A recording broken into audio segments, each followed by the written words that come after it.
It begins in 1861. I have just inherited the throne of the Netherlands. This video is purely for entertainment and does not infringe on copyrights or laws. The rights to the novel and image belong to the original author. We do not claim ownership.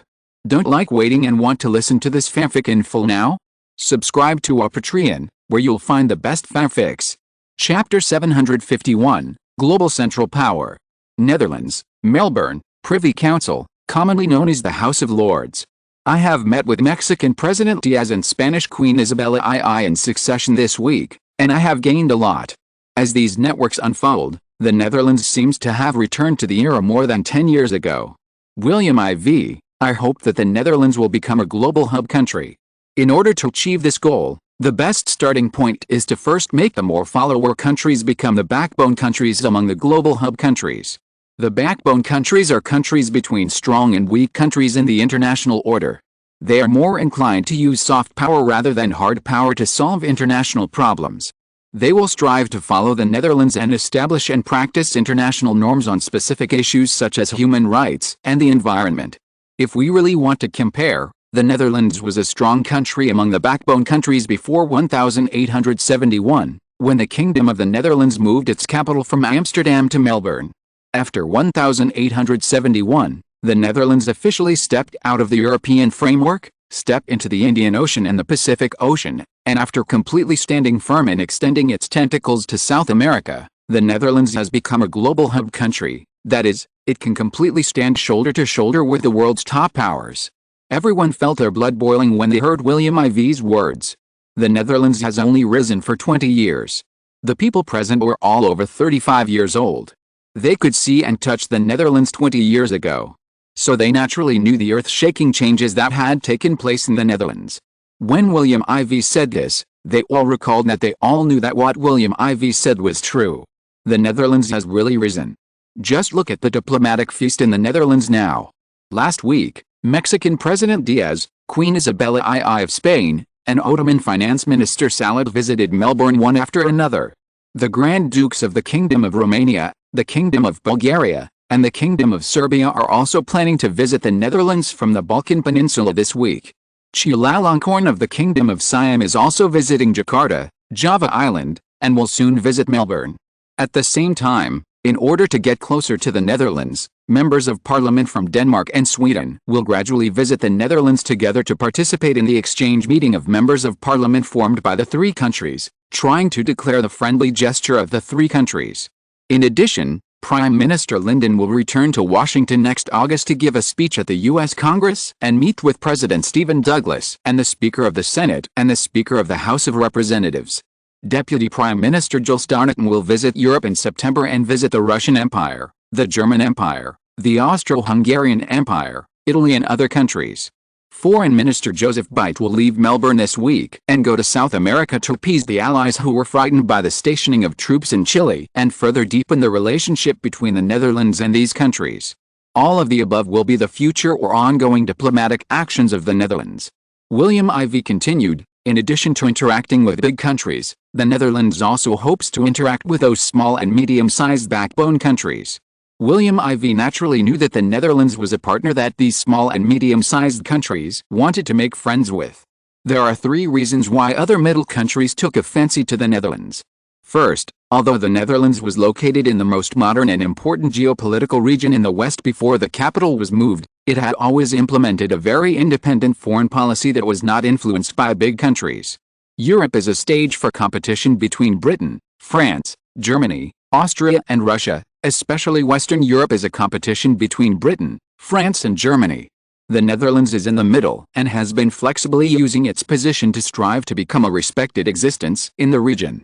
Of course, the Netherlands maintained a strong alliance with Prussia and now Germany, just like Belgium did with Britain at the time.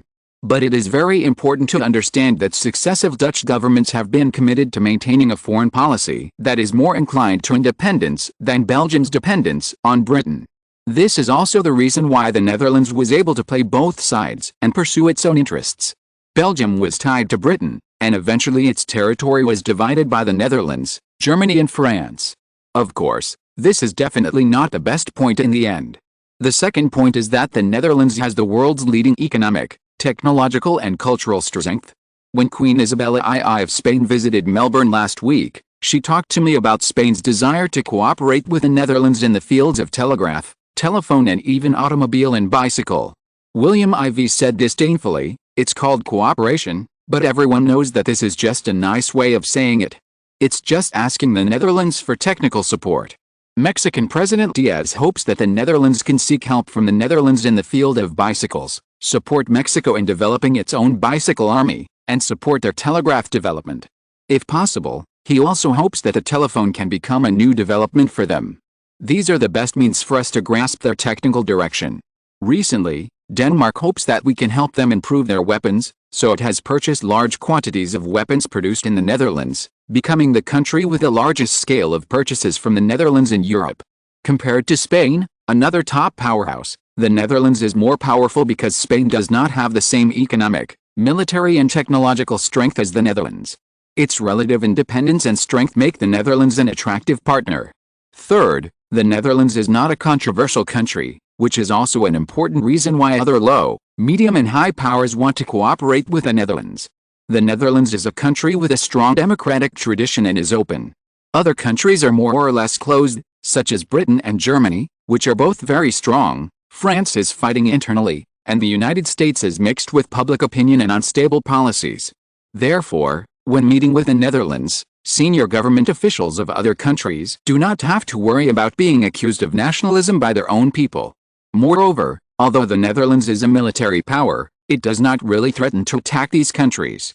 Although the Netherlands has various global enterprises, it has never exercised economic hegemony or isolated other countries economically. Even when it imposed an economic blockade on France, it was a joint action of various countries organized by the International Court of Justice in The Hague, not by its own country. William IV said to Joseph Beit, the Dutch foreign minister, "The reason why the Netherlands' foreign policy points to the global hub power is very clear.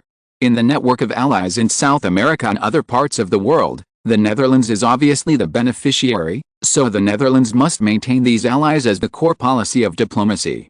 At the same time, the Netherlands must have a backbone country network capable of managing the competition for hegemony among the 5 countries in Europe, including Britain, Germany, France, and even Austria-Hungary and Tsarist Russia, and controlling the growing potential threat from the United States.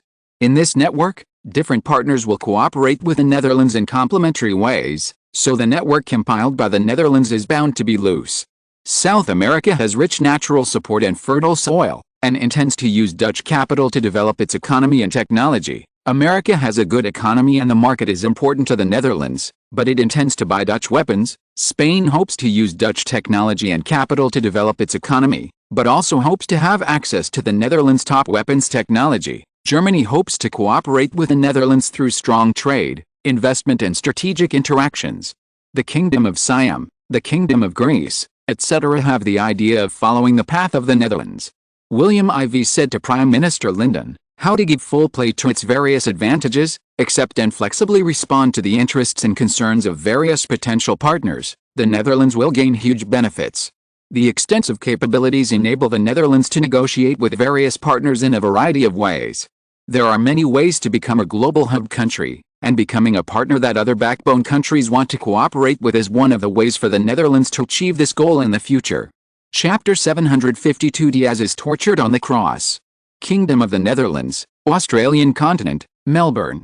After William IV finished speaking, Defense Minister Fox said, "Your Majesty, Mexico has been in war for years since it became independent from Spain, and there are scattered soldiers and vagrants.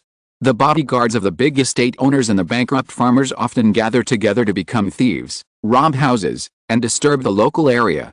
Successive governments are helpless." Baron Caslin, President of the Privy Council and Speaker of the House of Commons, said with an unhappy face, after Diaz came to power in 1877, he recruited bandits and made them police to maintain public order. This kind of police is called the notorious Rural Cavalry Patrol in Mexico. The method of maintaining public order by the cavalry patrol is called the execution escape method, and they can arbitrarily capture and kill innocent people. The harm of the killing squad, according to our statistics, in the past 3 years of Diaz's rule, tens of thousands of farmers and civilians have died under the guns of the cavalry patrol. Therefore, Many people in our parliament are worried that too much contact with Diaz will affect the image of the Netherlands, especially that it will make the lower-class Mexicans feel disgusted with the Netherlands. Deputy Prime Minister Jules Stanadang also said calmly, "It must be said that Diaz is a very capable person. His bread-or-stick policy on Mexican intellectuals is very effective. He first expanded the bureaucracy, allowing a large number of intellectuals to work in government agencies at all levels and giving them high salaries. Education is controlled by the government, and people engaged in education can also live a comfortable life. The government's subsidies for newspaper retail are Diaz's propaganda tools. Opposition newspapers also accept subsidies privately. What they oppose is just the people that Diaz dislikes or is ready to abandon. If you want to publish anti-government remarks in newspapers, you will either go to jail or be beheaded. Journalists who criticize Diaz are often sent to prison and tortured to death. At the beginning of this year, Filomeno Mata, a famous journalist in Mexico, was arrested and imprisoned 3 or 4 times for criticizing Diaz. Therefore, most intellectuals are terrified by Diaz's brutality. He finally sighed, "This man is a political genius." Foreign Minister Joseph Bite exclaimed, "It is said that Diaz, who is just 50 years old this year, married Carmelita, the 21-year-old daughter of Interior Minister Rubio. After marriage, Diaz used Carmelita's influence in the church to reach a compromise with a Mexican archbishop. They secretly agreed that in the future, the appointment of Mexican Catholic clergy must be approved by Diaz, and the government will cancel the decree for religious reform, return church property, establish temples and convents, allow the church to accumulate property, etc." Joseph Bite said, "Through this agreement, the church has become the spiritual pillar of support for Diaz. This made European countries, which originally supported the Austro-Hungarian Empire in Mexico, now balance for the sake of balance. Mexico therefore escaped condemnation," Joseph Bite supported. Moreover, in diplomacy, while Diaz was repairing relations with the Confederate States of America in the north, he even eased relations with the Confederate States of America in the south. He extended Mexico's railways beyond the border to connect with the Confederate States of America, and gave special preferences to the people of the Confederate States of South America. Because of this, merchants from both North and South America are now flocking to Mexico and becoming guests of honor. The two governments of the United States and South America are very satisfied with Diaz's approach and are full of praise for him. Even now, the President of the United States of America Stephen said that Diaz is a hero worshipped by mankind, and the President of the Confederate States of America in the South, List, called him a great man of his generation. As a result, he was recognized by both sides of the United States and eliminated the armed threats to Mexico from other powers. The U.S. government is very satisfied with Diaz's approach and is full of praise for him. U.S. Secretary of State Elahi Root said that Diaz is a hero worshipped by mankind and a great man. Because of the protection of the United States, the armed threats to Mexico from other powers have been eliminated. Because of this, the Austro-Hungarian Empire now occupies the southeastern part of Mexico, but is unwilling to provoke the northern and southern governments of Mexico and the United States. Chief Finance Minister John Prest nodded and said, "This man is indeed extraordinary." However, as the influence of American businessmen grows, the owners of the largest land in Mexico are also dissatisfied. They want to maintain the feudal debt serf system and are unwilling to transform into a capitalist economy. Diaz hopes that agriculture can enter the international market and reduce its non-capital dependence on both the north and the south of the United States. Prime Minister Lyndon Diaz once said privately, "Unfortunate Mexico, so close to the United States and so far from God, you can imagine how wary he is of the United States." Although Diaz hopes to develop a modern economy, he is unwilling to go against the parliamentarians who are the owners of the estates, because the terms mainly rely on the support of these owners. In fact, the senior officials he appointed all use local armed police to support the estate owners to gradually encroach on the baseland in the rural areas. Therefore, he is still not very reassured about the capitalist economy. Chief Finance Minister John Prest said, "One rice feeds 100 kinds of people." The development of capitalism has developed well in Western Europe, but it has indeed brought disaster to the local working people in Mexico. When scientists were sent to Mexico, workers could work 12 to 14 hours a day. The wages in America were only 4 to 6 pesos, 1 pound equals 100 pesos, and strikes in Mexico were absolutely prohibited. Last year, Workers at the Cananea copper mine in Sonora and workers at the Rio Blanco spinning mill in Veracruz went on strike to increase wages and were suppressed by the government. Hundreds of people were killed. In the countryside, in order to establish large capital farms, the Diaz government plundered a large amount of land from Mexican farmers, who were mainly Indians and Indian mixed-race people. Whether it was the Indian communes or the land cultivated by the farmers in the past, they were seized for free by local government officials, estate owners and land speculators because they could not provide legal evidence. The annexation of land reached an astonishing level. The 30 million acres of land in Lower California actually belonged to only a few major families headed by Diaz. 1/5 of the country's land is concentrated in the hands of 17 people. By last year, among the 6 million people in the country, 450 farmers had no land. Therefore, most of the farmers who were driven out of their homes became serfs of the big estate owners. On average, a serf could only receive 25 to 40 cents a day from his master, 100 cents per peso, about 1/100 of a pound or 1/20 of a dollar. Prices are rising now, and the income of serfs is even lower than that of the Spanish colonial era. John Press, I'm afraid that Mexico will eventually have civil unrest again. Other Interior Ministers David Blank, Industry Minister Joseph Lanka, Transportation Minister Byers, Education Minister Mari Philip, and Energy Minister Hester were all silent. In addition, the Chief Justice, Robert Cook, the Lord Seal and Speaker of the House of Lords, the Marcus Andrew Smith, fell into deep thought. William Ivey saw everyone's expression and smiled. Isn't this just right? We don't want to put all our eggs in one basket, so it's time to win over some grassroots anti-factions in Mexico. If the Netherlands wants to be a global power, it must cultivate pro-Dutch figures in various factions and not just bet on one side. After all, no one knows who will win the next election. Quotation mark. Chapter 753 Prince of Wales. 1879, a piece of news immediately attracted everyone's attention. Crown Prince Eugene of the Second French Empire asked Queen Victoria of the United Kingdom to marry his youngest daughter, Princess Beatrice, but was rejected by the Queen, which almost caused a diplomatic dispute between the two countries. Buckingham Palace, British Empire. Queen Victoria, who just turned 60, has been very troubled recently. Recently, both the British and European royal families have been eyeing the marriage of her youngest child, Princess Beatrice. Princess Beatrice, born in 1857, is currently her private secretary. Princess Beatrice's childhood coincided with Queen Victoria's great sorrow due to the death of Prince Albert. When her eldest sister Princess Victoria married and left the Queen began to be accompanied by her youngest daughter Beatrice. Queen Victoria often referred to Princess Beatrice as a baby in her childhood. Like all families with many children, all mothers love their youngest children the most because they are the closest to her in terms of giving birth to children. So many people ask why in families with many children, parents always complain about why parents always love the eldest or youngest the most. There is a reason for this. Princess Beatrice is different from other princesses and princes. She grew up accompanying Queen Victoria and soon submitted to her destiny. Since she was 18 years old in 1875, people have been proposing to her one after another. However, Princess Beatrice has had many suitors for a long time, including Eugene, the Crown Prince of the Second French Empire, the future Napoleon IV, reported in the news these days.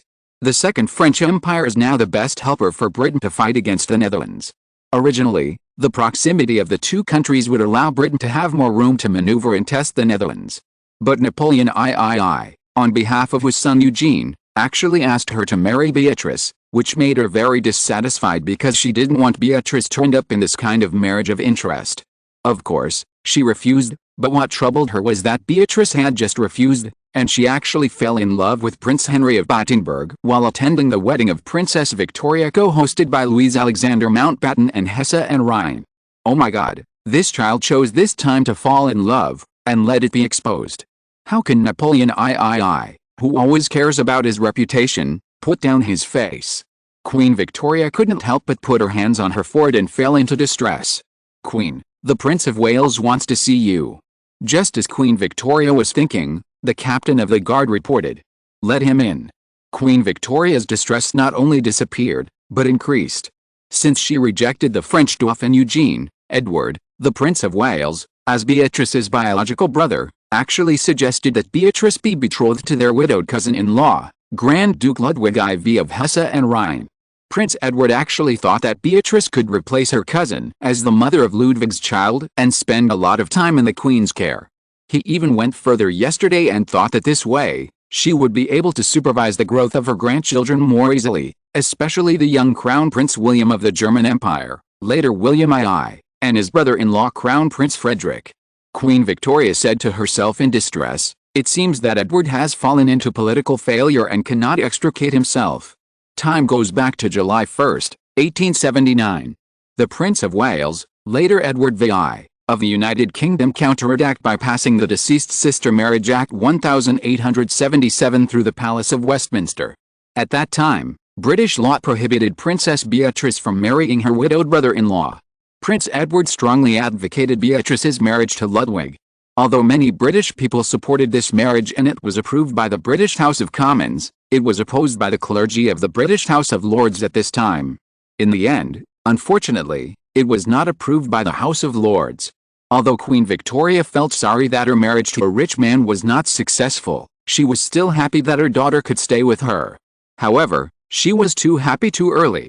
With the end of the marriage promoted by Crown Prince Edward, Princess Beatrice's other suitors included Prince Henry's two brothers, Grand Duke Alexander I of Bulgaria and Louise Alexander Mountbatten, 1st Marquess of Milford Haven. Although these people wanted to become the son-in-law of Queen Victoria's favorite youngest daughter, they were not successful in the end. Grand Duke Alexander I of Bulgaria even publicly stated, "I was even engaged to my childhood friend, Princess Beatrice of the United Kingdom, who grew up in the UK, but unfortunately everything has changed now." In the end, Archduke Ludwig, promoted by Crown Prince Edward, married Princess Beatrice's niece, the daughter of Crown Prince Frederick of the German Empire, as Princess Victoria of Hesse and Rhine. It was at this time that Princess Beatrice fell in love with Prince Henry of Battenberg, who was also attending the wedding of Archduke Ludwig, at a dinner party. While Queen Victoria was lost in thought, Crown Prince Edward, Prince of Wales, came to her. "Prince Edward, I am still worried about Beatrice's marriage." Prince Edward, born in 1841, is only 1 year younger than William IV. From becoming the Crown Prince at the age of 20 in 1861 to now, he has been the Crown Prince of the United Kingdom for 18 years. From the initial youthful vigor to now, after many setbacks, especially after the Franco-German War in 1870, he has transitioned to a mature stage. In recent years, watching the rapid development of the Netherlands and the United Kingdom, once the only maritime hegemony, was provoked by the Netherlands first, and other countries also attached importance to sea power. The strength of the British Navy's opponents has grown rapidly. He has understood that Britain can no longer withstand a major defeat, especially in naval war. Because of this, although he still has deep hostility towards the Netherlands, he has chosen to hide his heart instead of showing it directly. Because of his changes, Queen Victoria finally relaxed the power in her hands a few years ago and slowly transferred it to him. For example, the Queen handed over the affairs of South America to him some time ago. Although Chile failed in the end, he took the initiative and won over Argentina after the failure of Chile. He made a great comeback and made Prince Edward gain great reputation in the British political arena, aristocracy and the people. The Queen finally recognized his growth. For example, this time when Princess Beatrice got married, Queen Victoria let him handle it. Chapter 754 Hidden Dangers in the Middle East. Melbourne, Privy Council.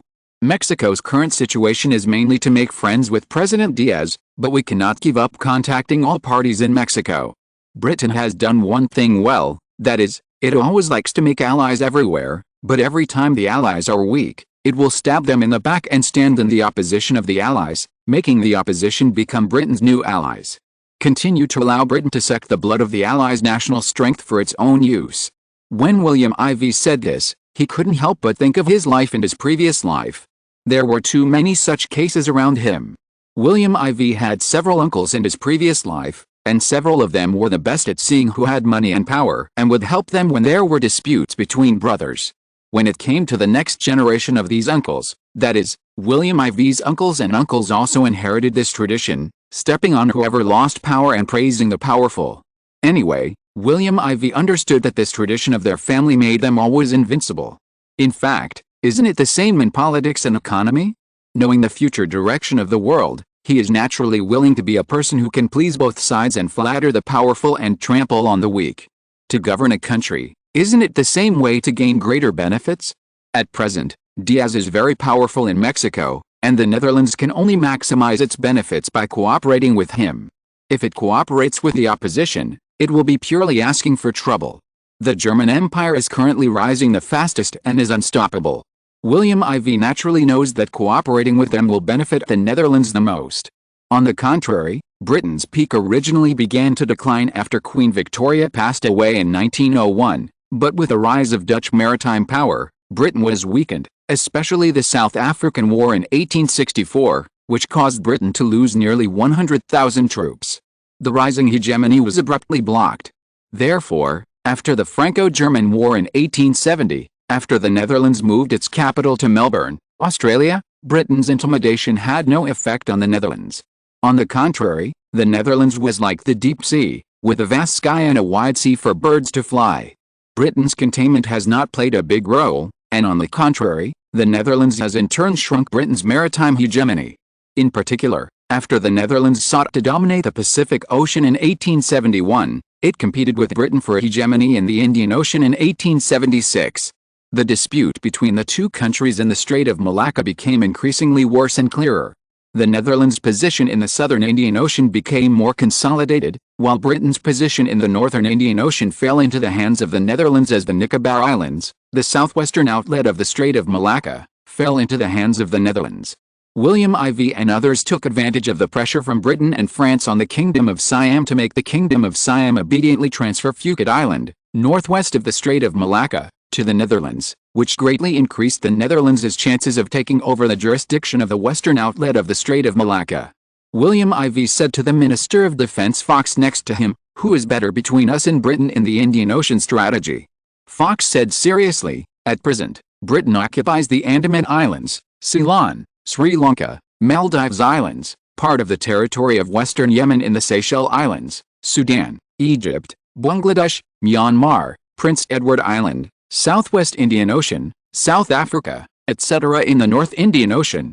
Therefore, when the Indian subcontinent is still in the hands of the United Kingdom, no country can shake their presence in the North Indian Ocean." He pointed out, "But we naturally cannot belittle ourselves. At present, the Netherlands occupies the Australian continent, the Indonesian Islands, Dutch East Indies, including Sumatra Island, the Chagos Archipelago, Reunion Island, Mauritius Islands, Kerguelen Islands, Madagascar Island, northern Mozambique, Tanzania, Kenya. Your Majesty, although Britain owns South Africa and Prince Edward Island in the South Indian Ocean, they are all in the southwestern corner, and they are all under the surveillance of Madagascar Island and the Kerguelen Islands." William IV, "So, the South Indian Ocean is all in our hands." Fox nodded affirmatively and said, "Yes, no one can take away our power, we can only ask for it from others." William IV asked uncertainly, "Can our territories in East Oman and the UAE be protected from British influence?" Fox's face changed drastically. In recent years, the Netherlands has developed oil in the UAE. The large amount of oil output has made the originally barren land a place for oil exploration teams from various countries to settle down. At the end of last year, the German Empire also discovered oil in Qatar, which made Britain, France and other countries covetous. At present, these two countries have teamed up with the Ottoman Empire to conduct oil exploration in the Persian Gulf, especially in the Hassa area near Qatar and the UAE, where people come almost every month. William IV also told them some time ago that the Hassa area is rich in oil, so if Britain, France, the Ottoman Empire and others continue to explore, they will find it sooner or later. It is precisely because of this that the members of the Privy Council present feel the pressure. After all, it is really uncomfortable to see the oil there but not be able to get it in your pocket. Fox, the Minister of Defense, was even more helpless. At present, we in the Netherlands have deployed more than 20,000 troops in the UAE and East Oman, and bicycle troops occupy half of them, with more than 100 artillery pieces. In addition, we also secretly keep 5 airships there, and 10 warships that rotate between East Oman and the UAE, one of which is the Persian Gulf steam battleship. In addition, the Arabian Sea steam battleship. 20,000 troops, 100 artillery pieces, 5 airships, and 10 warships. William IV said, "What if I feel uneasy?" Fox said with a bitter face. Inside the Persian Gulf, our Dutch Navy is the largest. William IV, what about Germany's deployment in Qatar? Fox, 2,000 soldiers, and 3 fully staffed warships, all of which are sailing ironclad ships. William IV, what about the Ottoman Empire? I want to know how many troops the Ottoman Empire has deployed in the Cass area. Fox, they only have a few small sailing warships in the port of Dammam, no less than 1,000 tons. In addition, on the land around the port of Dammam, the Ottoman Empire has deployed 3,000 troops in Mubaraz and 5,000 in Dammam. These 7,000 people are mainly to guard against the Germans in Qatar and the Jews in the Bahrain Islands. William IV asked, what about our UAE? I don't believe they are not wary of us. There are 10,000 troops in Heraz, but they are from the Kingdom of Najd.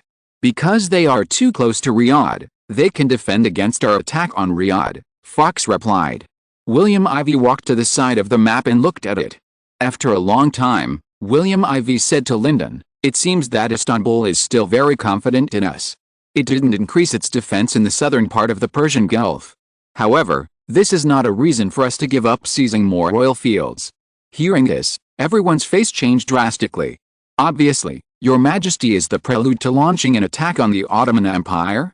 Prime Minister Lyndon asked hesitantly, Your Majesty, will this make the British fishermen benefit? William IV shook his head, I didn't say we will attack directly. Lyndon asked puzzledly, then how to seize the oil fields? William IV pointed his finger at the Bahrain Islands and smiled, didn't we have a backup plan a long time ago? Everyone looked there, their faces changed slightly at first, and then they all showed a look of awakening. Because, there is the Bahrain Islands, and there are the Arabs' mortal enemies, the Jews. At this moment, they finally understood, killing with a Boro knife. If you're listening to this novel on a channel other than Fanfic World, it means they downloaded and uploaded it without effort. We cordially invite you to visit our channel, Mundo Fanfic Novelis. There you'll find the original version of this story and you can explore many other novels of various genres. We're waiting for you to immerse yourself in a world of incredible novels. Chapter 755, Dark Corner on the Thames Bank. In an inconspicuous building on the Thames River in the UK.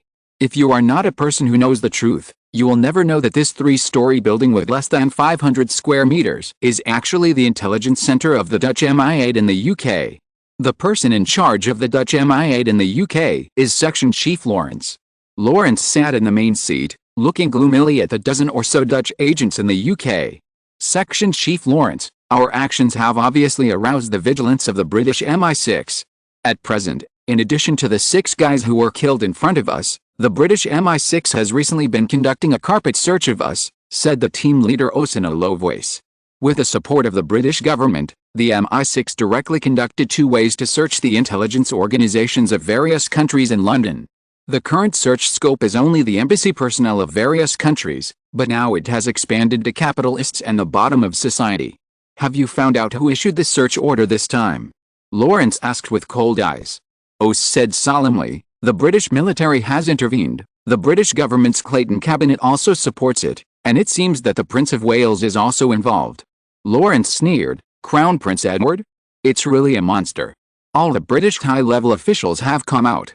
Send a message to our guys, tell our people to put safety first and not get caught. As for the lost brothers, we will take revenge in the future.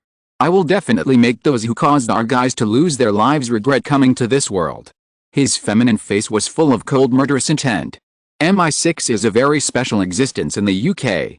It belongs to the royal power, but it is responsible to the military and the internal government.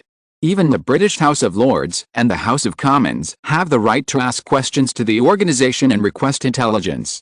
Because of this, MI6 is also very popular in the UK, so when it makes a request for cooperation, it obtains the support of all government forces in the UK. Therefore, when being searched by MI6 this time, Lawrence knew that he had to retreat and wait until the storm was over before he could show up. However, as the intelligence chief of the Netherlands in the UK, he naturally had a set of management methods. The 2 sides of the Thames River are the gathering places for diplomatic envoys from various countries in the UK, so they were naturally used by them. After all, the 2 sides of the Thames River are a place of intelligence chaos. It is the place where Britain, France, Germany, Austria, the Netherlands, Spain, the United States, Russia and other countries in the world collect intelligence from the UK. The intelligence of every move here radiates across the Atlantic Ocean. The intelligence capabilities of various countries here are very strong. Among them, France, the United States, Germany and the Netherlands are the leaders in intelligence collection. Sometimes they even compare their watches and exchange the intelligence collected by various countries in the UK. Among them, OS is even called the London intelligence canon. Even the three giants in the Dutch intelligence community, Wright, director of MI8, Bill Charley, director of the Royal Netherlands Intelligence Agency, and Mackay Sean, director of the Netherlands International Intelligence Agency, are listed, which shows how much attention OS and his intelligence team are paid. The British government has recently cracked down on intelligence organizations of various countries. The reason for this is that OS has discovered some secrets of the UK. However, apart from the 6 guys who were lost before, the results are actually very poor. Those rats hidden in the dark by him are difficult to find, and Eisen often leads MI6 to detour, making it take a long detour. Of course, these actions by the UK have made the various intelligence organizations restrain themselves a lot, and they can only be more low-key than before. This is also the reason why the UK has not made a big move at present. Lawrence said, also, I want to make those ignorant British MI6 people suffer greater losses. Lawrence said coldly, from now on, all German agents will be dispatched, and no one will be allowed to be discovered. At the same time, the mission must be completed. Do you understand? Understood, everyone including OS responded. The loss of 6 people last time was considered a shame by OS, and this time he will never allow such a situation to happen again. Otherwise, he, the head of the British section of the Dutch MI8 and the head of the British team of the Intelligence Bureau in MI8, should officially commit suicide to apologize. Australia, Melbourne, in the King's study in the Royal Palace. William IV received a warning from Wright, the director of MI8, and smiled disdainfully. To use such means is really low level, but this king seems to have a lot of enemies, William IV chuckled. Crown Prince Edward has been around for almost 15 years, and he is still chasing after him and biting people. This makes William IV have to sigh that his wife Alexandra is charming. It is true that the two were husband and wife in the previous life. He took his wife away in this life, and he is chasing after her relentlessly. Needless to say, Queen Victoria has never said that the Netherlands is a threat, but it seems that it is Crown Prince Edward who is making trouble all the way. In fact, who doesn't understand that Edward can make trouble without her permission? It's just that they haven't expressed their views, and they are just leaving a way out for future negotiations. Ever since I supported the Boers in the South African War with Britain, which caused Britain to suffer heavy losses, broke Britain's original transcendent position in Europe and fell into the mortal world, and finally made Germany, Russia and other countries challenge Britain, the Netherlands and Britain have actually had a deep hatred. After that, the two countries each occupied one side in the American Civil War, and fought directly and indirectly in South America, which made this hatred deepen with age. I don't believe that the Queen of England, who has been in power for 40 years, would not care and be so generous. Even if she can bear it, it would be strange if other people in Britain could swallow this breath. However, this time the means were so low end, which should be the intention of Prince Edward, the Prince of Wales. Queen Victoria would not use such low-level means. As for his rival and brother, Prince Alfred, Duke of Edinburgh, it is time to come out and make a scene, otherwise there will be no chance in the future. At the same time, William IV was surprised that Queen Victoria actually let her second son, Prince Alfred, stand up and provoke Prince Edward, which seemed a little incredible. Mr. Cantor, how do you think we should deal with this now? William IV looked at Cantor, the director of the Dutch National Security Council and the coordinator of Atlantic Affairs, the head of his think tank, and asked. Cantor said, first, Your Majesty can unite all countries to test a British government together. Second, Your Majesty can directly express this matter to Queen Victoria and Prime Minister Clayton that our country's actions against Britain have undermined the rights that all countries should have to garrison in Britain. William IV's eyes lit up slightly. The second one is to express dissatisfaction directly to Queen Victoria. It seems useless. After all, Queen Victoria naturally stands on their side of Britain, but don't forget that this is a direct expression of dissatisfaction by the Netherlands. The real key is that he, the King of the Netherlands, directly connects with the King of Britain. The crying child gets the milk. The purpose of conveying dissatisfaction was not to immediately get Britain to stop its crackdown on Dutch intelligence personnel, but to let the Queen of England know that the Netherlands might retaliate, so that Britain would face pressure and at the same time have a reason for the Netherlands' actions against Britain. As for the first point, it was much simpler. No matter how bad the Netherlands was, it was still a big country. If the intelligence networks of other countries were also destroyed by Britain, the Netherlands' lead would naturally trigger a response. If this matter was kept in secret, it would be fine. However, once it was put on the table by the Netherlands, Britain would be hated by other countries and would lose more opportunities to win over other countries to deal with the Netherlands. Cantor smiled and said, "Your Majesty can actually try to make some noise among the British nobles." William IV's eyes condensed, and then dispersed with a smile. Chapter 756 The Undemocratic British Empire. 1879, the British aristocracy erupted.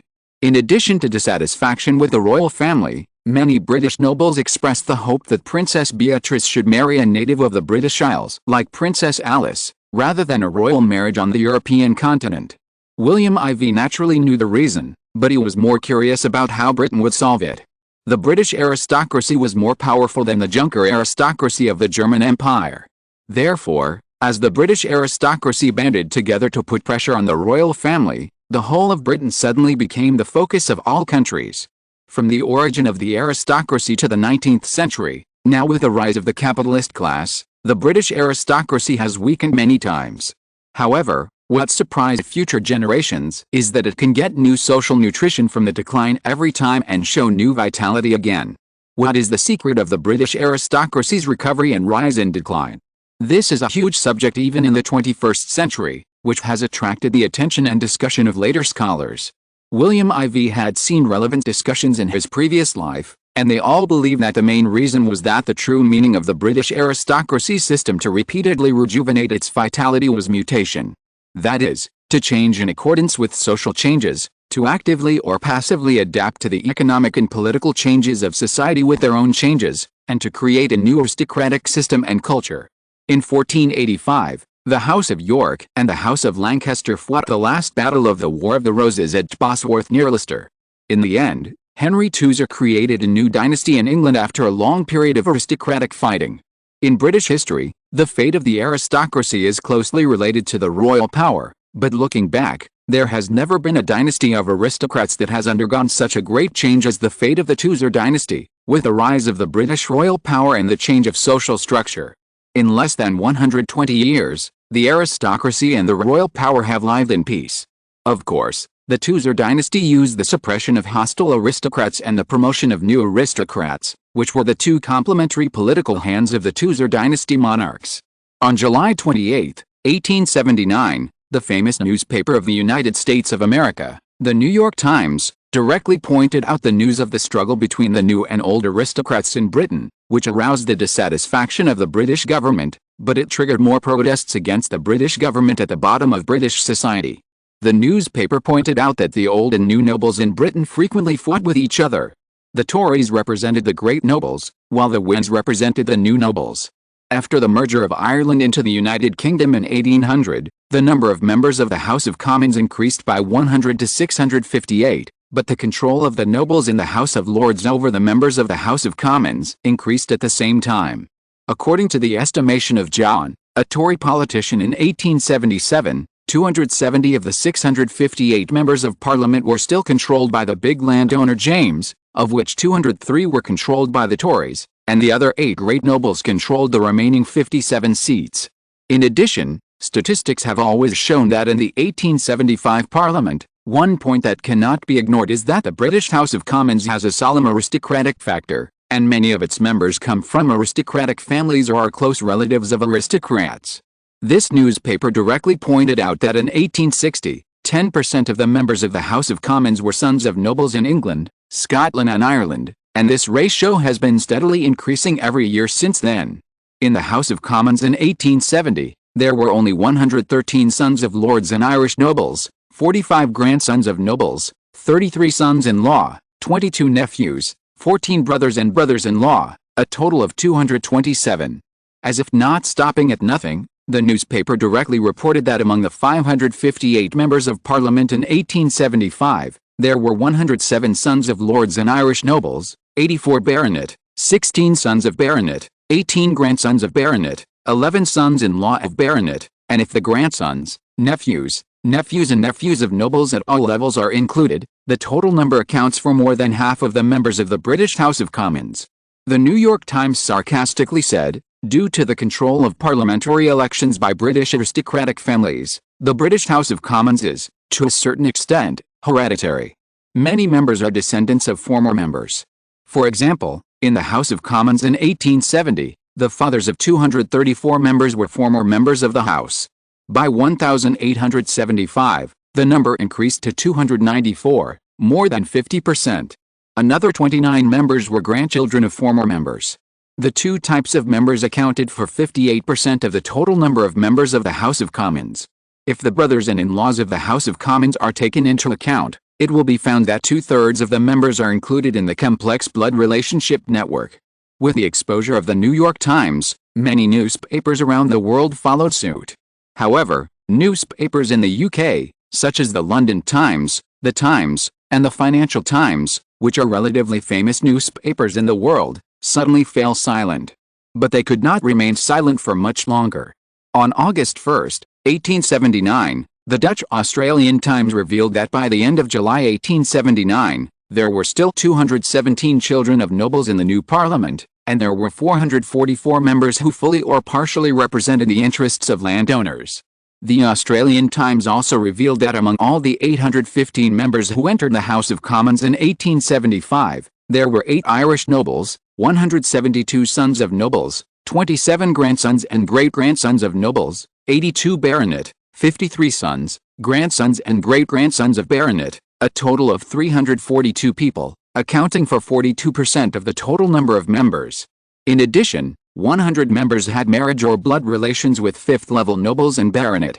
This newspaper further revealed that more than 407 members of the British House of Commons had families with more than 2,000 acres of land, and among the 111 large landowners with more than 5,000 acres of land, 59 were British members of Parliament. As the Australian Times further exposed the story, it seemed to have given a boost to the bottom of British society, and the bottom of British society immediately began a large-scale protest. When William IV saw this, he was very happy. In his previous life, he saw Britain and the United States, especially Britain, which had always been making trouble on the grounds of human rights. Now it was going to fall into his hands. He was so excited that he couldn't say anything. Although the Netherlands also has aristocrats, as the world's earliest country with dual development of capital and aristocrats, the Netherlands has already started a balance. Especially after William IV traveled through time in 1857, he participated in the development of the economy of the bottom of Dutch society as the Crown Prince. After taking office in 1861, he began to vigorously improve the national education and income of the Netherlands.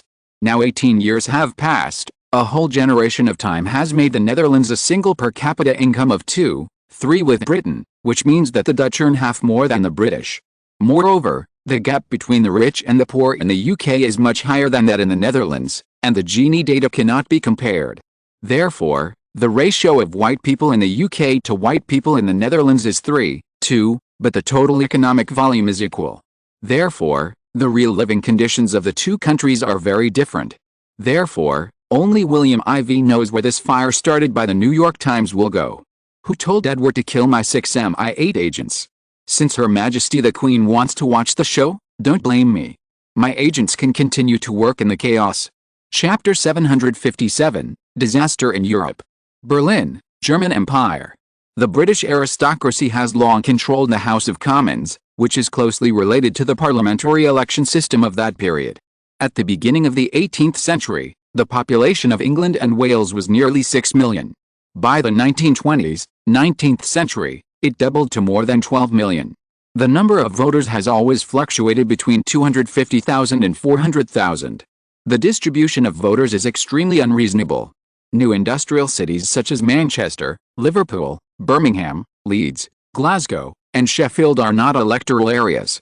Some originally prosperous agricultural areas have become very depressed due to the enclosure movement and the reduction of self-cultivating farmers. Some pocket constituencies and corrupt constituencies have only hundreds, dozens or even fewer eligible voters. It is even ridiculous that the sprint and terrain changes of Wis have sunk to the bottom of the North Sea. The nominally 30 voters who are eligible to vote have already migrated to other places, but its seats are still retained.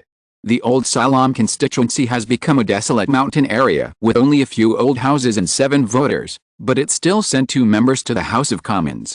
The Gayton constituency has only 2 voters and also elected 2 members. As the European Times followed this round of criticism of the various shortcomings of the British aristocratic House of Commons elections, the above content is a slap in the face of Britain, which has always been known for its excellent system.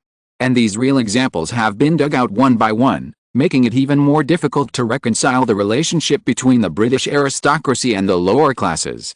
But everyone has forgotten one thing, that is, originally because the British aristocracy and the British royal family fell out because of Princess Beatrice's marriage, now it is the aristocracy and the lower classes who are fighting first. It seems that the royal family has escaped a disaster. Buckingham Palace. Prince Alfred said with a wry smile, "Beatrice, this time my second brother really offended the nobles in order to help you." Princess Beatrice said gratefully, "Alfred, thank you. If it weren't for you this time, maybe my mother would have rejected my marriage with Prince Henry in the end."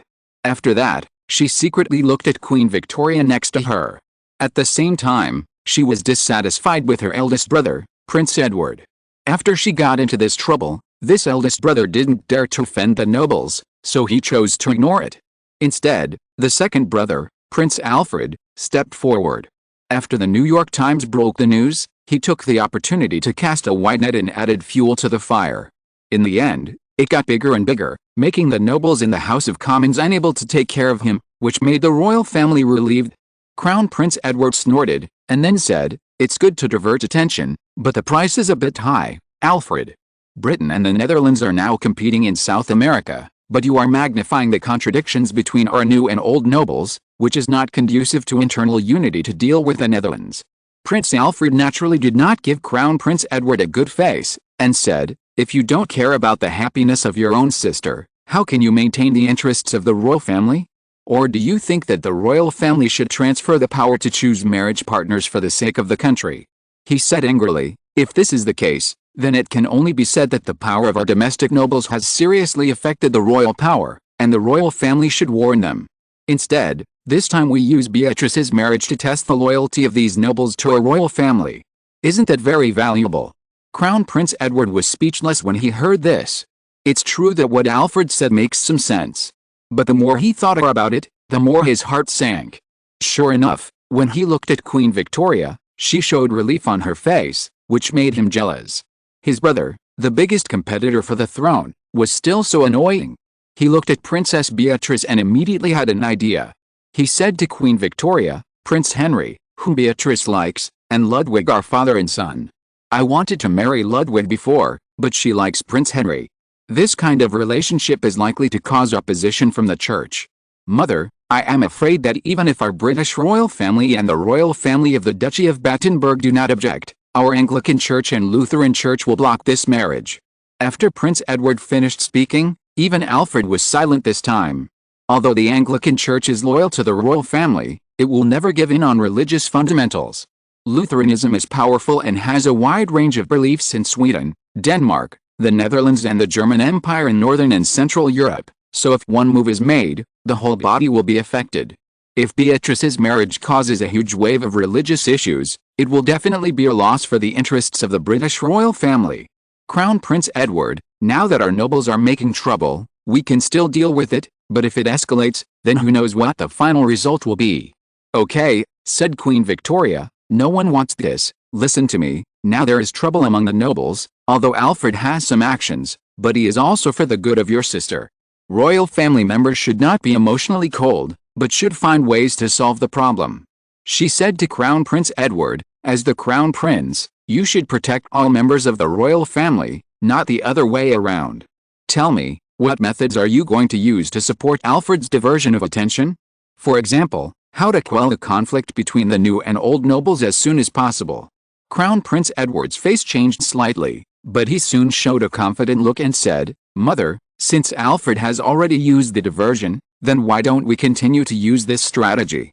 It has to be said that a 38-year-old man is a flower in middle age. Although Edward is a notorious smoker in later generations, he still restrained himself during Queen Victoria's heyday, for fear that his status as crown prince would be revoked one day, so he didn't have a mouthful of smoke. And perhaps because of the appearance of William IV in this life, after suffering many blows, he was able to control his addiction to smoking. It must be said that it was a blessing in disguise. Perhaps in this life, he would not die in 1910, the same year as Queen Victoria died in 1901, and only served as the King of England for 9 years. Queen Victoria, Prince Alfred, and Princess Beatrice all looked at Prince Edward.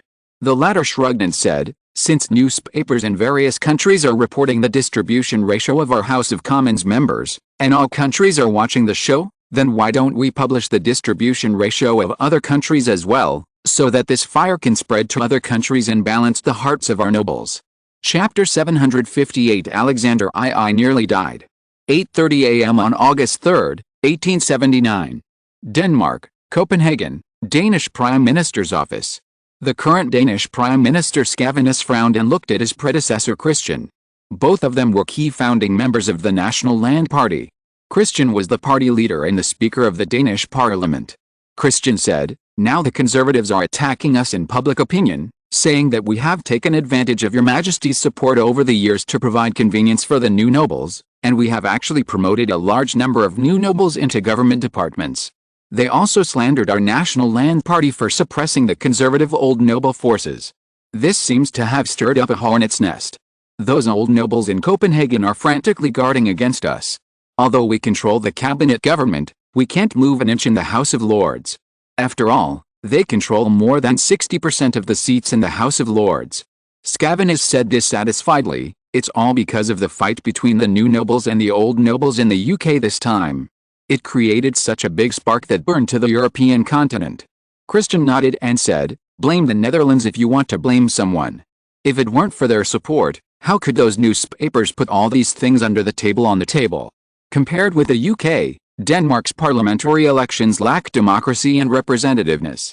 The elections in each municipality were manipulated by the oligarchs who posted books. There were very few voters in each county constituency. The largest counties did not even have more than 1,000 people, and other counties had less than 100,000 people.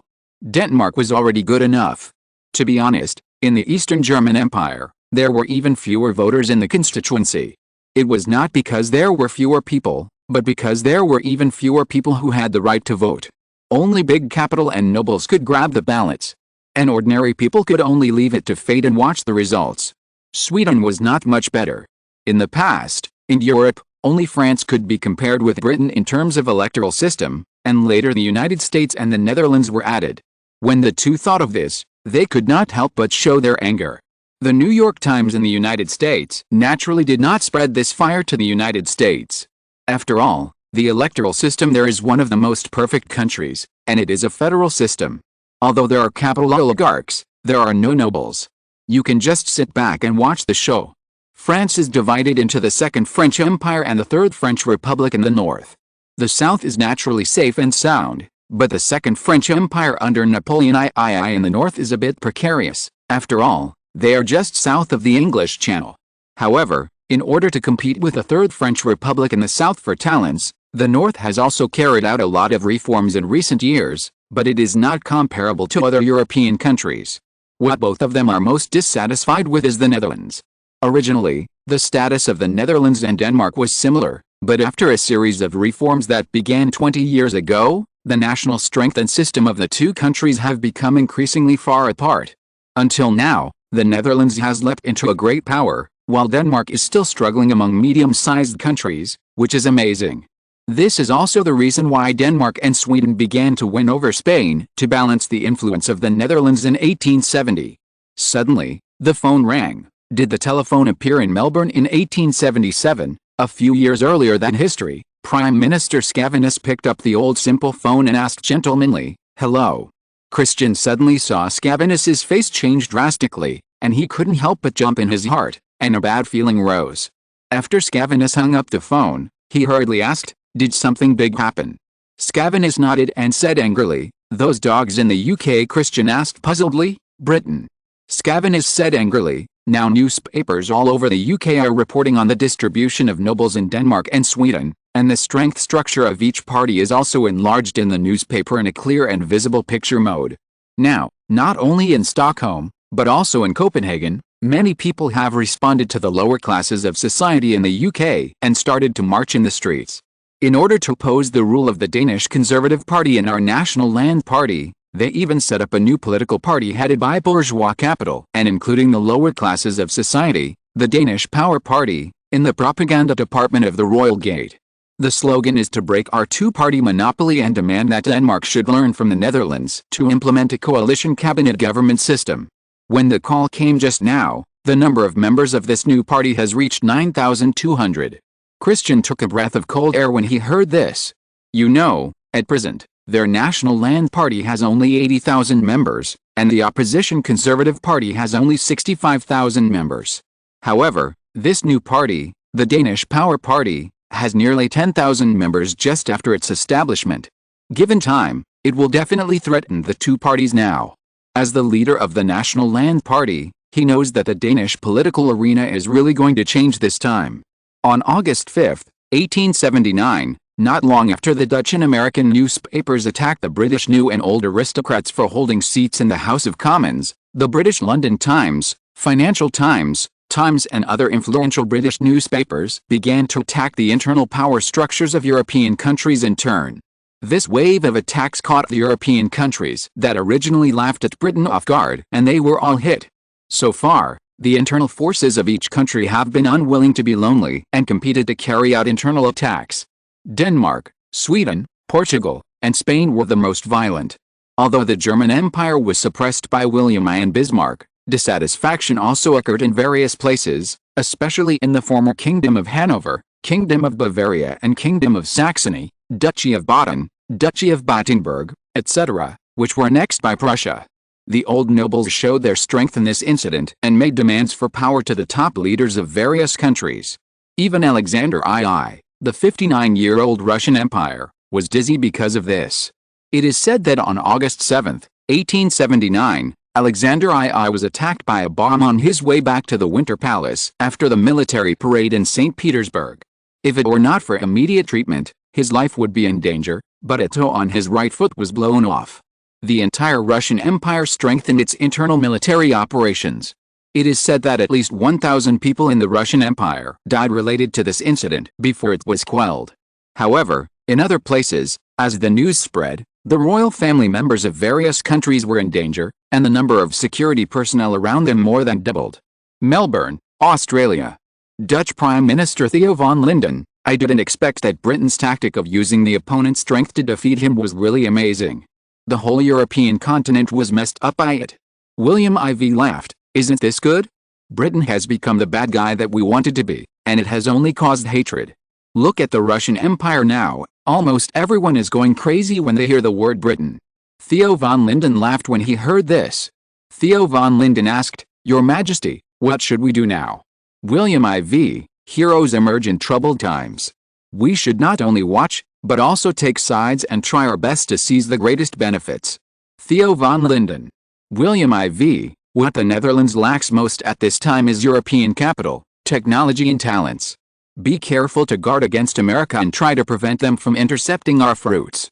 Theo van Linden naturally understood when he heard this. He couldn't help but secretly mourn for his European counterparts. You are unlucky to meet Her Majesty. Chapter 759, Forcing Yourself. 1879, the fire finally burned to the United States of America in North America. In 1868, when corruption and scandals were rampant in the Andrew Johnson administration, Republican leader Stevens died, and Garfield and Blash, former Secretary of State during Andrew Johnson's time, became the leaders of the Republican Party in the House of Representatives. At this time, the Democratic Party led by Stevens directly attacked Garfield, and Garfield was involved in the corruption case of the Union Pacific Railroad Company. This case was a sensational scandal after the Civil War of the United States of America.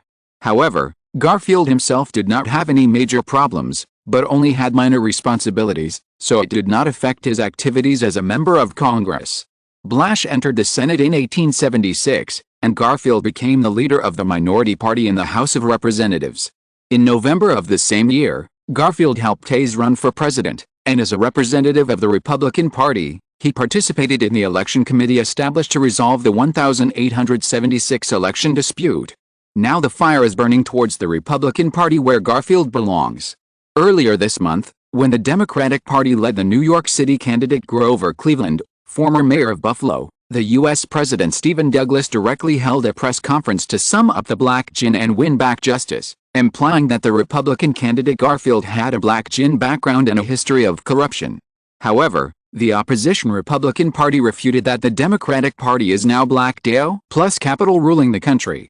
It called on voters to use their votes to remove the new black gin and corrupt regime. Thomas, the Secretary of State of the United States of America, also shouted and black gin at a symposium in Washington. The New York City election can be said to be a weather vane.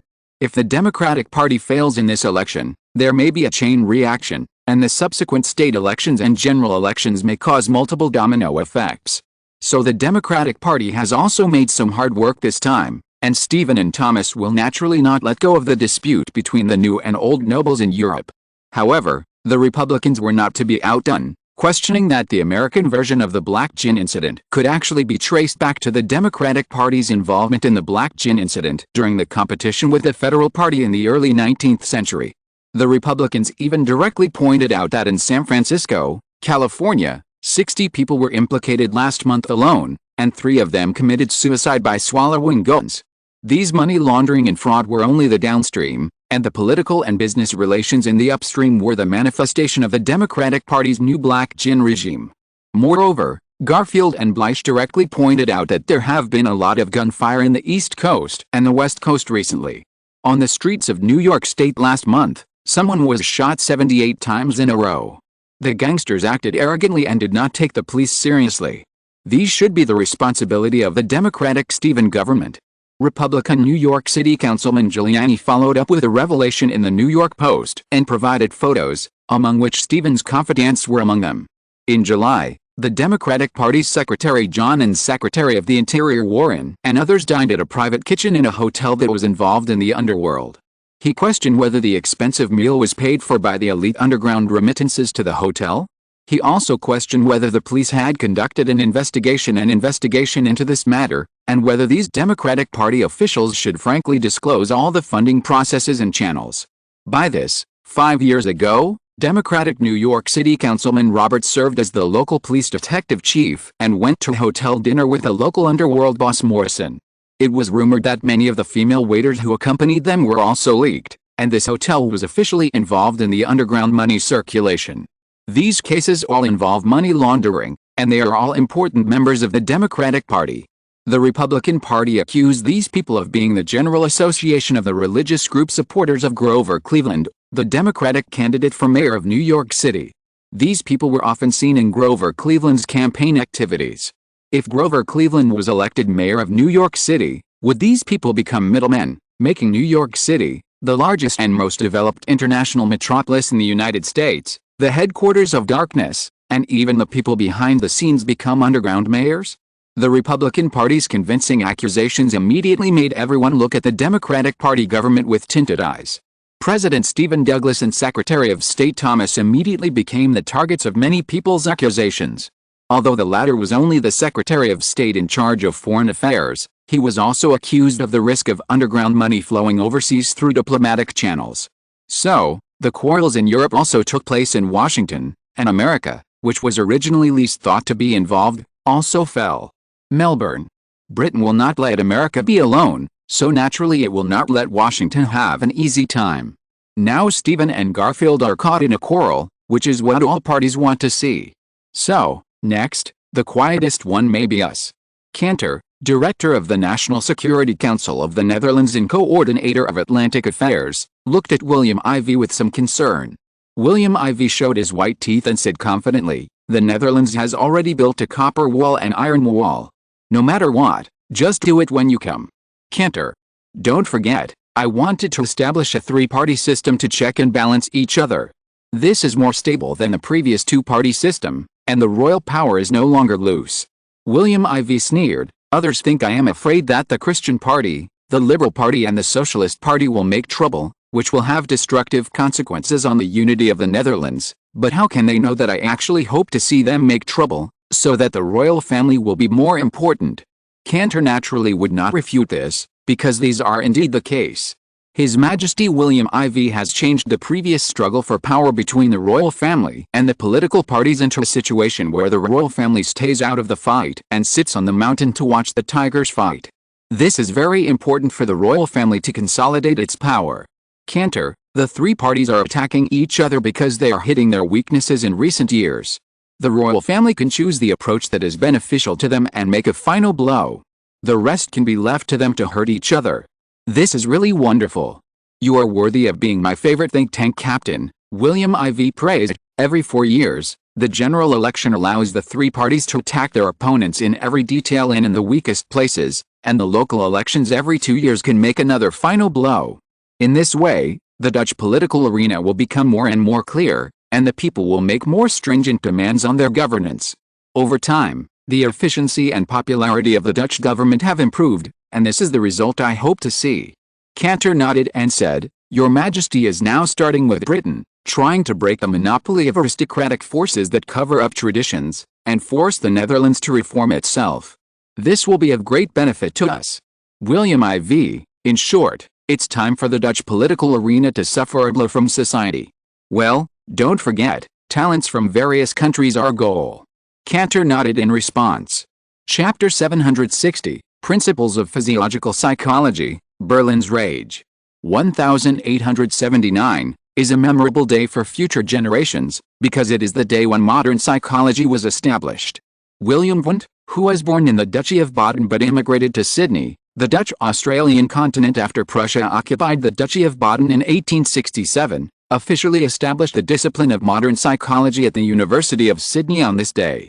Because the University of Sydney is currently ranked second in the global university rankings, only after the University of Cambridge in the UK, famous universities around the world, including Cambridge University and the third and fourth universities of Melbourne, Oxford University and other universities, are very interested in the pioneering establishment of a new discipline at the University of Sydney. In particular, British universities that have severed diplomatic relations with the Netherlands have all shown a competitive attitude. After all, if the University of Sydney achieves something in the new discipline, it will be a huge challenge and help for the University of Cambridge, which ranks first. As a result, the personal information of William Wundt, the first dean and founder of psychology, immediately arrived on the desks of presidents of various universities and even senior politicians. Berlin, German Empire. Wilhelm Wundt was born on August 16, 1832 in the town of Neckar, Mannheim, then Grand Duchy of Baden, in the German Confederation. In 1851, Wundt entered the University of Tübingen to study medicine. In 1852, he transferred to the University of Heidelberg to study medicine. In 1855, Wundt took the Grand Duchy of Baden physician qualification examination and ranked among the top in all subjects. That year, he also worked as an intern in a hospital in Heidelberg for several months. In 1856, Wundt went to the University of Berlin to study physiology with Johnson Muller and Emil Reaumur for a semester. In the same year, Wundt graduated from the Department of Medicine of Heidelberg University with a doctorate and obtained the qualification of a lecturer at the school. In 1857, Wundt opened an experimental physiology course at Heidelberg University. In 1858, Herman van Perron, professor of physiology and political science at the University of Amsterdam in the Netherlands, came to Heidelberg University as a professor at the Institute of Physiology, and Wundt became his laboratory assistant. In 1862, Wundt opened a course called Psychology of Natural Sciences at Heidelberg University, which was the prototype of his physiological psychology. He first proposed the term experimental psychology in this course. In this course, he began to use experimental methods from natural sciences and research results from neurophysiology to study psychology. In 1864, he was promoted to associate professor at Heidelberg University. In 1867, Prussia unified all the German Confederation member states except the Austrian Empire and Luxembourg. Herman van Perron left Heidelberg University on January 10, 1868 and returned to Amsterdam, the Netherlands. However, Wundt was unable to inherit his position and only received the title of temporary professor. In March of the same year, he married his fiancée Sophie Mao. After marriage, Wundt devoted himself to writing psychology and wrote the book Principles of Physiology, which is now a very important pioneering work on both sides of the Atlantic. Once published, it immediately became the focus of attention. In September 1868, the Duchy of Baden was full of rumors that Wilhelm Wundt opposed Prussia's rule over the Duchy of Baden, and many newspapers believed that he was also dissatisfied with the Grand Duke of Baden, Frederick I, and that the Grand Duke treated the King of Prussia, William I, as a servant. Frederick I was very dissatisfied with this and banned all publications of Wilhelm Wundt in the Duchy of Baden. On November 3, 1868, Wilhelm Wundt and his family emigrated from the Duchy of Baden to Amsterdam, the Netherlands, and became a visiting professor in Amsterdam. In 1871, following the call of the Dutch government to move the capital to Melbourne, Australia, the whole family emigrated to Sydney, Australia, and became a professor of physiology at the University of Sydney after Herman van Perron became the president of the University of Sydney. In August 1879, the complete version of Principles of Physiological Psychology was published in Australia. It was the first textbook in the history of psychology that was dedicated to psychology. After the publication of this systematic book that studied sensation, emotion, will, perception and thinking, it immediately attracted the attention of various universities. Now, with the support of Herman van Perron, the president of Sydney University and the funding of the royal family, Wilhelm Wundt established the world's first psychology laboratory at Sydney University. Since then, psychology has become a unique discipline. Your Majesty, the Netherlands is so open about it and is promoting it all over the world.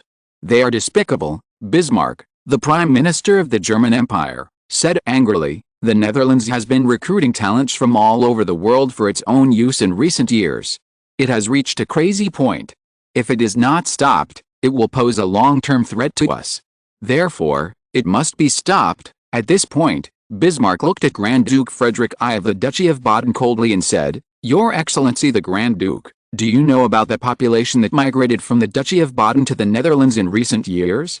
Frederick I was somewhat dissatisfied when he heard this. After all, as the Grand Duke of a country, although Bismarck was the Prime Minister of the German Empire above the Duchy of Baden and he was just a local lord, the other party's face was too ugly. However, when he thought of his father-in-law William I, who always obeyed Bismarck's words, he felt a little frustrated. It was ridiculous that he had gone to William I's only daughter, Princess Louise, who had always supported Prussia since her marriage in 1856, but now he had to face the coercion of a powerful minister like Bismarck, and his father-in-law William I and his brother-in-law Crown Prince Frederick looked so official. He knew that he would be embarrassed in public this time. So he exhaled, shook his head and said, "I don't know," Bismarck said mercilessly. 310,000. From 1860 to now, in the 19 years, the population of the Duchy of Baden has directly immigrated to the Netherlands more than 300,000 people. Ignoring the embarrassed expression of Frederick I, Bismarck asked the shocked Grand Duke Karl of Württemberg next to him, "I wonder how many immigrants have come from your Duchy of Württemberg, Archduke Karl, to the Netherlands."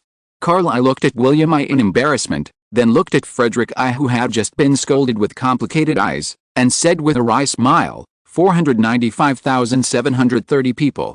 Bismarck nodded and said, "Look, everyone, the current population of the Duchy of Württemberg and the Duchy of Baden that has migrated to the Netherlands has reached 800,000.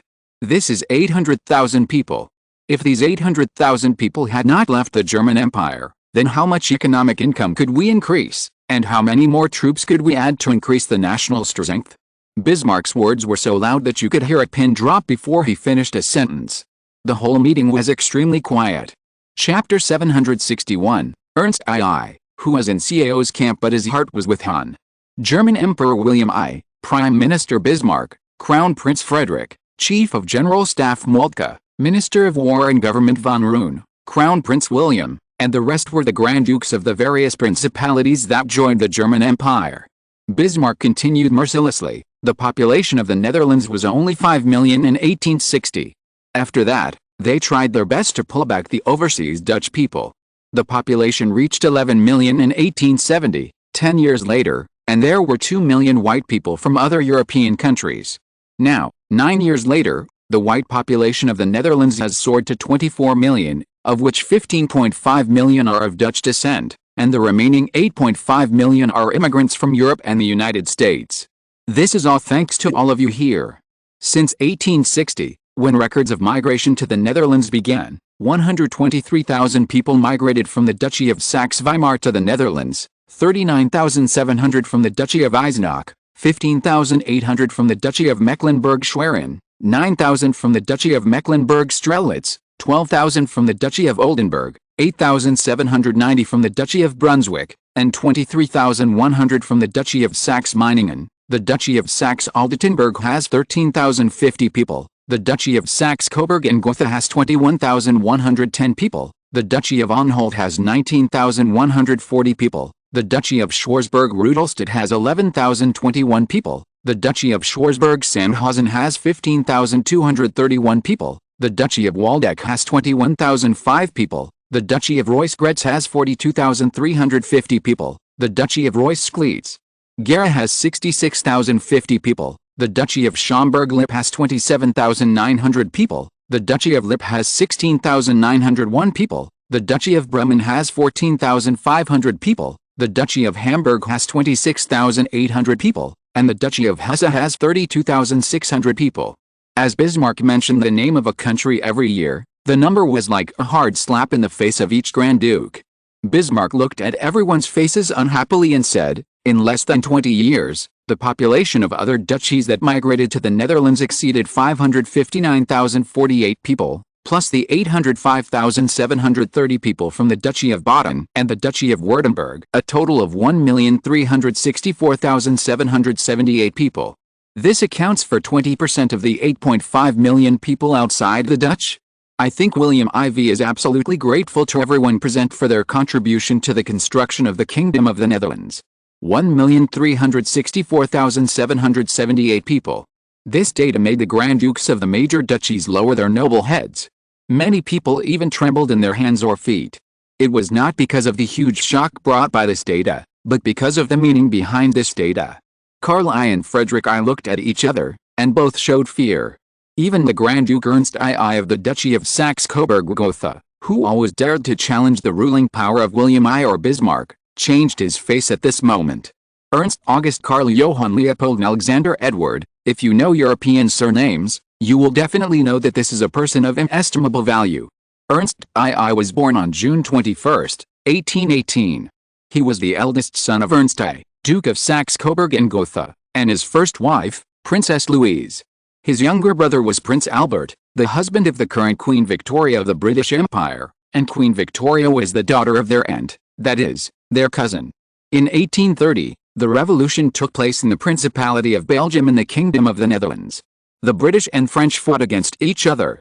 Initially, the Belgians tried to request to join the French Empire, but the European powers were worried that France would be weakened after signing the Vienna Conference in 1815 and France would become strong again and supported the Netherlands.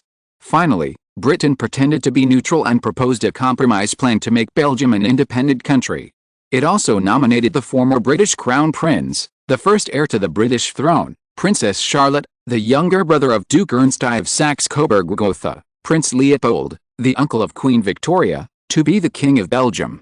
Later, on October 4, with the support of the Dutch government against Britain, the Belgian parliament forcibly passed a bill to accept the proposal. Prince Leopold was officially sworn in on July 21 and became King Leopold I of the Belgium. Therefore, Leopold I of the Kingdom of Belgium, who died in 1867, was their uncle, and the current King Leopold I of Belgium is his cousin. On January 1, 1836, Prince Ferdinand, nephew of Duke Ernst I of Saxe-Coburg and Gotha, married Queen Maria II of Portugal and gave birth to his eldest son, Pedro V, the following year. Therefore, Prince Ferdinand was also called Ferdinand II. Since then, Portugal began the Braganza-Saxe-Coburg and Gotha dynasty, which ruled Portugal for 5 generations until it was replaced by the First Portuguese Republic in 1910. Ernst II had no children, so his younger brother, Prince Albert, the husband of Queen Victoria, became the heir to the Duchy of Saxe-Coburg and Gotha, which could lead to an alliance between Britain and the Duchy of Saxe-Coburg and Gotha. Although Prince Albert had passed away in 1861, Ernst II had now publicly stated that he would choose one of his younger brother Prince Albert's children who remained in the British royal family to inherit the duchy. Prince Edward, the Prince of Wales, has been ruled out, So Prince Albert's second son, the Duke of Edinburgh, Prince Alfred, was designated as the best candidate for Ernst II's successor. Looking at the personal connections of the Duchy of Saxe-Coburg-Gotha above, it is no wonder that Ernst II dared to confront William I and Bismarck from time to time. However, as Bismarck revealed the data one by one, Ernst II, who was extremely tough in the past, actually had fear in his eyes. Yes, fear, so he remained silent. No one knows why Ernst II is like this. Ernst II's silence made Frederick I of the Duchy of Baden and Karl I of the Duchy of Württemberg know that this time Bismarck's slap in the face could not be resisted and could only be taken in vain. Bismarck naturally saw the expressions and movements of these people. Looking at Ernst II, who was also low-key, he couldn't help but sneer in his heart. The data for each country he just published was accurate to the single digit, which has already shown that the intelligence of the Kingdom of Prussia in each country has reached the extreme. This shows that the intelligence in their hands has reached an extremely terrifying level in each country. Just now, he deliberately asked Frederick I, who did not know the answer. Under the comparison of his clear single digit, it has already shown that the intelligence of each principality is difficult to compare with the intelligence capabilities in the hands of William I and Bismarck. This is just intelligence. What if it is to assassinate a certain archduke? The ability to protect and assassinate is not commensurate, and the result is needless to say. This is what Bismarck wanted. After giving a stick, you naturally need to give a sweet date. Acting also requires one to play the good cop and the other to play the bad cop. William I knew it was time for him to appear. William I said gently, "Everyone, the Prime Minister's words are unpleasant, but they make sense. Although the Netherlands has a good relationship with us now, it is under the condition that we are useful to them. The 1.36 million immigrants of nearly 5,000 people just now may not seem like much, but it is a windfall for the Netherlands. The talents we have worked hard to cultivate have finally gone to their side, and they are like picking them up for nothing. In the past, we didn't know about it, but in the future, we need to strengthen our precautions. It is not a good thing to weaken us and strengthen the Netherlands." Ernst II asked, "Do you want to inform Austria-Hungary?" "I will." William I looked at Ernst II and smiled. "In fact, you should inform Queen Victoria later. I think Britain will be very happy." Ernst II knew that there was some sarcasm in this, but he didn't care and nodded. If you're listening to this novel on a channel other than Fanfic World, it means they downloaded and uploaded it without effort. We cordially invite you to visit our channel, Mundo Fanfic Novelis. There you'll find the original version of this story, and you can explore many other novels of various genres. We're waiting for you to immerse yourself in a world of incredible novels. Chapter 762. Those who are not of my race must have different hearts. Bismarck's anger in Berlin and William I's dissatisfaction soon spread to other countries. After returning to his country, Ernst II of Saxe-Coburg-Gotha reported all the contents of the meeting to Queen Victoria, his cousin and sister-in-law. For this reason, Queen Victoria could only summon her two sons, Crown Prince Edward and Prince Alfred, to negotiate. Prince Alfred, "Mother, Bismarck is obviously planning to kill with a Boaro knife. With his usual cunning and sly behavior, he obviously wants us to become a knife to weaken the Netherlands. We can't be fooled." Crown Prince Edward, "Hey, who knows who is using whom? Alfred, don't let others' ambitions be boosted and your own prestige be destroyed. In fact, whether we believe it or not, the Netherlands has aroused the vigilance of various countries. This is the biggest dilemma of the Netherlands that is against us. Therefore, Mother, I think it is not bad for us to respond to the German Empire. After all, now that we are in a diplomatic and military interruption with the Netherlands, we cheer for Germany. Isn't this what we are doing? Moreover, Germany has convened dozens of principalities for an open discussion this time, and even Bismarck publicly criticized the merits and demerits of these people. This is definitely not enough to cover up the wind. Why did Bismarck do this? Why did he semi-publicly accuse the Netherlands? Has the purpose been achieved? These are what we should care about most, instead of letting us who are in a semi-war state with the Netherlands worry about a more intense conflict with the Netherlands to block our sight. Edward sneered. The Netherlands has been sucking blood from the world for more than a decade, which has caused dissatisfaction among many countries, but no one wants to be the first to do so. This time, Bismarck has the support of William I. Obviously, Germany is setting a red line for the Netherlands, making it difficult for the Netherlands to attract large-scale immigration from Germany to the Netherlands in the future. At the same time, it is also to prevent the Netherlands from stealing high-end talents from various countries. In this way, few countries will oppose this approach. They may not even publicize it for fame and fortune, but they will definitely support it in private. The Netherlands is really facing a thorny problem this time. Queen Victoria did not comment on what the two said, but just read out the document. At the end of 1878, there were 24.5 million white people in the Netherlands, and we now have 34 million in the UK, 36 million in France, 52 million in the German Empire, 27 million in Spain, 25.5 million in Italy, 27.9 million in the Ottoman Empire, 39 million in the Austro-Hungarian Empire, 63 million in the Russian Empire, 30 million in the United States, originally 24.5 million, 1.8 million immigrants from Europe in the past 10 years, a natural increase of 3.7 million, 12 million in the Confederate States of America, an increase of 2,700,000 immigrants, 7.5 million in Sweden, 3.5 million in Denmark. Belgium has recovered and reached 2 million again, 8.5 million in Portugal, 4.5 million in Greece, and 2.6 million in Switzerland. She raised her head with a solemn look on her face. The Netherlands has grown from 14.5 million to 24 million in just 9 years, an increase of more than 10 million people, of which 6 million are natural growth, and the other 4 million are immigrants. Your uncle Archduke Ernst II adopted Bismarck's statement that we are giving blood transfusions to the Netherlands, and then fighting with us. She said to Prince Alfred seriously, this has become a global problem, and the Netherlands is the culprit. Alfred, you may have to inherit the Grand Duchy of Saxe-Coburg and Gotha in the future, where you will not only have to face William I of the German Empire and Bismarck above, although I don't think they will live longer than your uncle, but you must be mentally prepared, and you also need to face the reality that the Kingdom of the Netherlands is competing with the United Kingdom.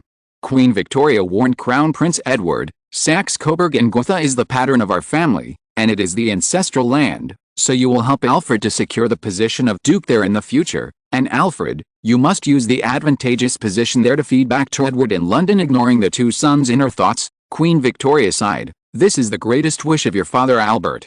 When she said this, her eyes turned red. When hearing this, Crown Prince Edward and Prince Alfred also showed sadness. August 20th, 1879, 2300 hours in the evening. Melbourne, the capital of the Netherlands. William IV was leisurely attending the birthday party of his eldest daughter Anna Christian William with his wife Queen Alexandra. The two of them left time for their 4 children, and the couple returned to their own palace. 35 years old is the time when women are full of femininity. Although Alexandra has given birth to a child for William IV, her figure is still well proportioned and well maintained. On the contrary, because of the birth of several children, her figure is more plump and charming. In the past, William IV's adrenal glands would speed up at this time. After all, he drank a lot of wine at the birthday party just now. But today, Alexandra found that her husband William IV had been frowning since Lieutenant General Wright of MI8 reported to her husband in hiding. She understood that her husband had encountered a problem that could not be easily solved. Alexandra came to sit next to William IV and asked worriedly, "What's wrong? Did General Wright bring bad news?" William IV nodded and said, "From Berlin. That old guy Bismarck actually gave me a difficult problem." Alexandra did not ask directly, but her eyes were full of questions. William IV, the Netherlands is vast and sparsely populated, right? Queen Alexandra, yes. William IV, from 5.6 million when I first ascended the throne in 1861, to 14.5 million in 1870, it doubled in 10 years. Alexandra said proudly, "William, your achievements are absolutely unique in the history of the Netherlands." William IV, from 1870 to the beginning of 1879, our population has reached 24 million, an increase of 9.5 million. In recent years, I have tried my best to solve the problem of the Dutch population, and the Dutch population has tripled in just 20 years. At present, the size of the Dutch white population has far exceeded the Dutch rule over the African blacks and the Far East natives. Alexandra asked, "You said before that when the Dutch white population reaches a certain size, they will suppress the blacks and natives like those European countries and change the previous Dutch style. Has it reached a critical point now? Those who are not of my race must have different hearts." This is what William IV once said to her. William IV never believed in the loyalty of the natives and blacks to him, So in recent years, the natives of the Far East have gone from tens of millions in 1864 to less than 5 million now, and the black natives in the Far East controlled by the Netherlands have reached 3 million. These people are at the bottom of Dutch society, that is, those who specialize in hard work and low-cost labor. Chapter 763, Kingdom of Bavaria. Currently, in the African territories that the Netherlands is concerned about, there are 5 million Far Eastern natives and 7 million black natives. Among them, the places where the Far Eastern natives migrated mainly include Tanzania with 2 million and Zambia with 800,000. In these two places, even under my special arrangement, the Far Eastern natives have become the first race there, and the blacks are second, with 1.4 million and 700,000 respectively. Of course, the Dutch whites are the rulers.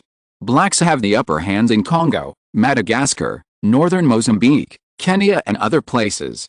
As soon as William IV finished speaking, Queen Alexandra said, 5 million natives plus 3 million blacks, a total of only 8 million people, while the Dutch whites in the Far East have a total of 20 million, which is far more than the blacks and natives. Are you going to reduce the power of these two races, William? William IV nodded and said, Alexandra, you guessed right. I originally planned to start legislating next year, learning from the United States and the United Kingdom, and using some tricks in the election, such as increasing the amount of money required to obtain a vote, such as reaching 100 Dutch guilders, or other tricks to limit the voting rights of blacks and indigenous peoples. Alexandra exclaimed, 100 Dutch guilders is £4. The per capita income in the Netherlands last year was £200, but this is per capita. According to another internal report of ours, the per capita income of indigenous peoples is £50, while that of black people is only £70. If the voting rights of a ballot cost £4, that is 8% of the annual income of indigenous peoples and 5.7% of the annual income of black people. In this way, many families will be discouraged and even give up their voting rights directly. William IV said wisely, yes, so we have to admit that Americans and British are the most cunning in playing this trick. Alexandra asked, what is your trouble, William? William IV smiled bitterly and said, Bismarck convened a meeting of local princes in Berlin, asking all countries to control population loss, especially to beware of the Netherlands. Alexandra was surprised. She couldn't help asking, Bismarck actually ignored the friendship between Germany and the Netherlands. No relationship in the world is immutable, William IV said calmly, not to mention that from the beginning, the relationship between us and the Netherlands and Germany was just a mutually beneficial one. Alexandra, what should we do now? In previous years, the German Empire was a major immigrant to the Netherlands. Now with Bismarck's influence in the German Empire, the various principalities will never dare to underestimate him. I'm afraid that in the future, the Netherlands will need more energy to attract talents. That's right, but nothing is certain. If this person wants to leave, it's not something that a single government can suppress, William IV said cunningly. Alexandra asked in confusion, do you have a way to break his ban? Alexandra has been the Secretary General of the International Women's Alliance for more than 10 years. She is a well-known person in the world, and she is decent in her work and behavior, so her reputation is very high on both sides of the Atlantic. After these years of experience, she is very sensitive to politics. Therefore, she now thinks of a wider range. Not at present, but it does not mean there will be no future, said William IV. Alexandra, if it's not allowed in the German Empire, can it be implemented in other places as well? William IV smiled and said, no decree can be implemented in one go.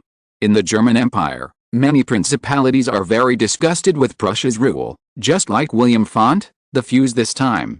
They all love the Duchy of Baden very much and are very loyal to the royal family of the Duchy of Baden. However, seeing the royal family becoming more and more obedient to William I, they became dissatisfied and finally chose to leave and come to the Netherlands. Alexandra also smiled and said, I remember that Gottlieb de Lem, the president of Daimler AG, is from the Duchy of Württemberg, and William Maybach, the president of Mercedes AG, who revolted with his son Karl Maybach to create the future Maybach automobile brand, was born in Braun, Heil province, close to our European mainland of the Netherlands, and Karl Benz of Mercedes-Benz was born in the Duchy of Baden, etc. They are all from the southern principalities of the German Empire. William, I heard that the Duchy of Saxe-Coburg-Gotha has always been secretly against Berlin. Can we start with it? William IV was tempted, but finally shook his head and rejected it. If it was in the past, we could still win them over, but now we are fighting fiercely with Britain. You know, Britain is the ally they value. Alexandra did not refute when she heard it. She rolled her eyes and asked, what about Baden? William IV, Grand Duke Frederick I of Baden is the only son-in-law of German Emperor William I. It was with his help that Prussia defeated the Kingdom of Bavaria. Alexandra, Württemberg, where my mother's family, Princess Sophie is William IV's mother, Princess Sophie, and also the aunt of Charles I of Württemberg, is located. William IV shook his head again. Württemberg is too weak. Bismarck is preparing to find a warning to others. Charles I will not stand up to resist. Alexandra frowned and asked, what about the Kingdom of Bavaria?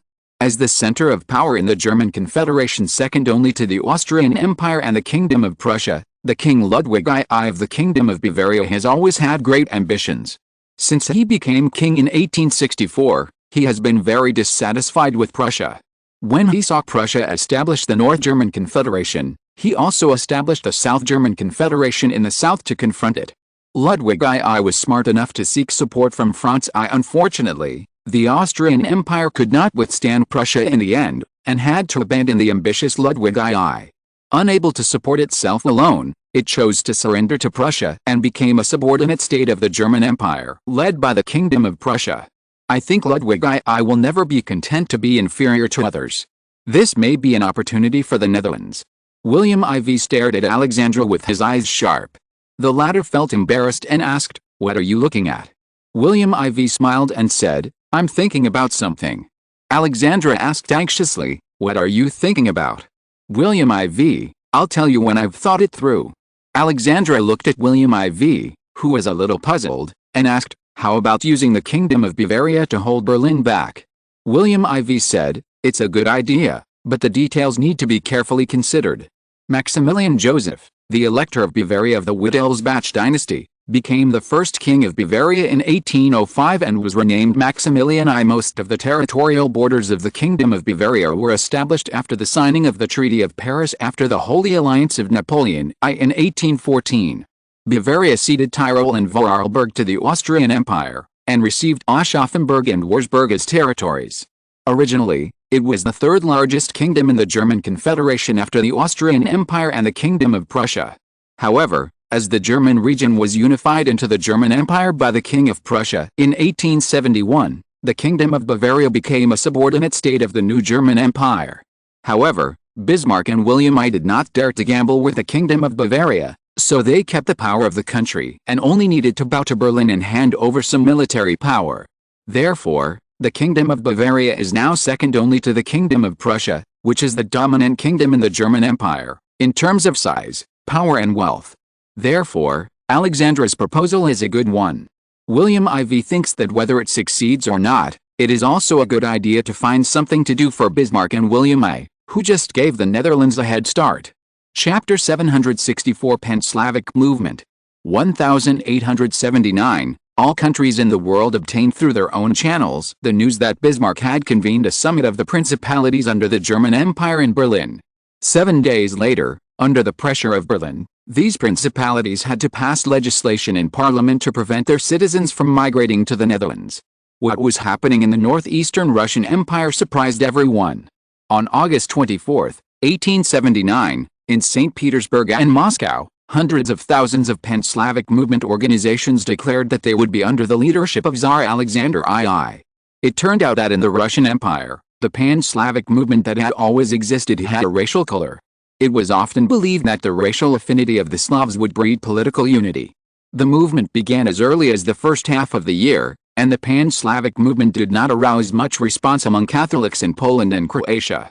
Both Poles and Croatians had carried out the Pan-Slavic movement of the Tsarist Russians, but now they opposed the Pan-Slavic movement and used scientific theories to prove that the Tsarist Russians were actually Slavic Finns. As the movement intensified, by this month, the Pan-Slavic movement was most popular among Serbs, Czechs and Bulgarians, who all regarded the Russian Empire as their savior of liberation. The nationalism of the Russian Empire and the Pan-Slavic movement were blended together, showing a unique fanaticism of regarding themselves as saviors. The famous Russian writer Dostoevsky wrote an optimistic note about this and published it in the newspaper Voice of Tsarist Russia. Our great people were raised like livestock. Since they were born, They have suffered from pain. This pain is unbearable for any other nation, but it only makes them stronger in misfortune. The Russian Empire, as the leader of the Slavic nation, will send out the strongest voice ever to the world together with the Slavic nation. What they express will be the friendship both of mankind. According to my latest analysis, the national thought of Tsarist Russia is entirely about establishing universal human friendship. Dostoevsky's appeal is still very great. With the publication of his so-called sentimental notes, a new round of pan-Slavic movement climaxed in Ukraine, Finland, Czech Republic, Bulgaria and Serbia, which were promoted by Tsarist Russia to establish a kingdom. With the development of the pan-Slavic movement, major powers such as Berlin, London, Vienna, Paris, and Constantinople were very wary of it, and secondary medium-sized countries such as Sweden and Italy could not help but show tension. Especially in Stockholm, Sweden. Sweden lost a war with Russia in 1809. After losing Finland, Sweden was very wary of the Russian Empire. As 70 years passed, Finland had been pan-Slavicized by Russia. It can be seen that Russia's assimilation power is still very strong. Since Finland can do it, Sweden is not impossible.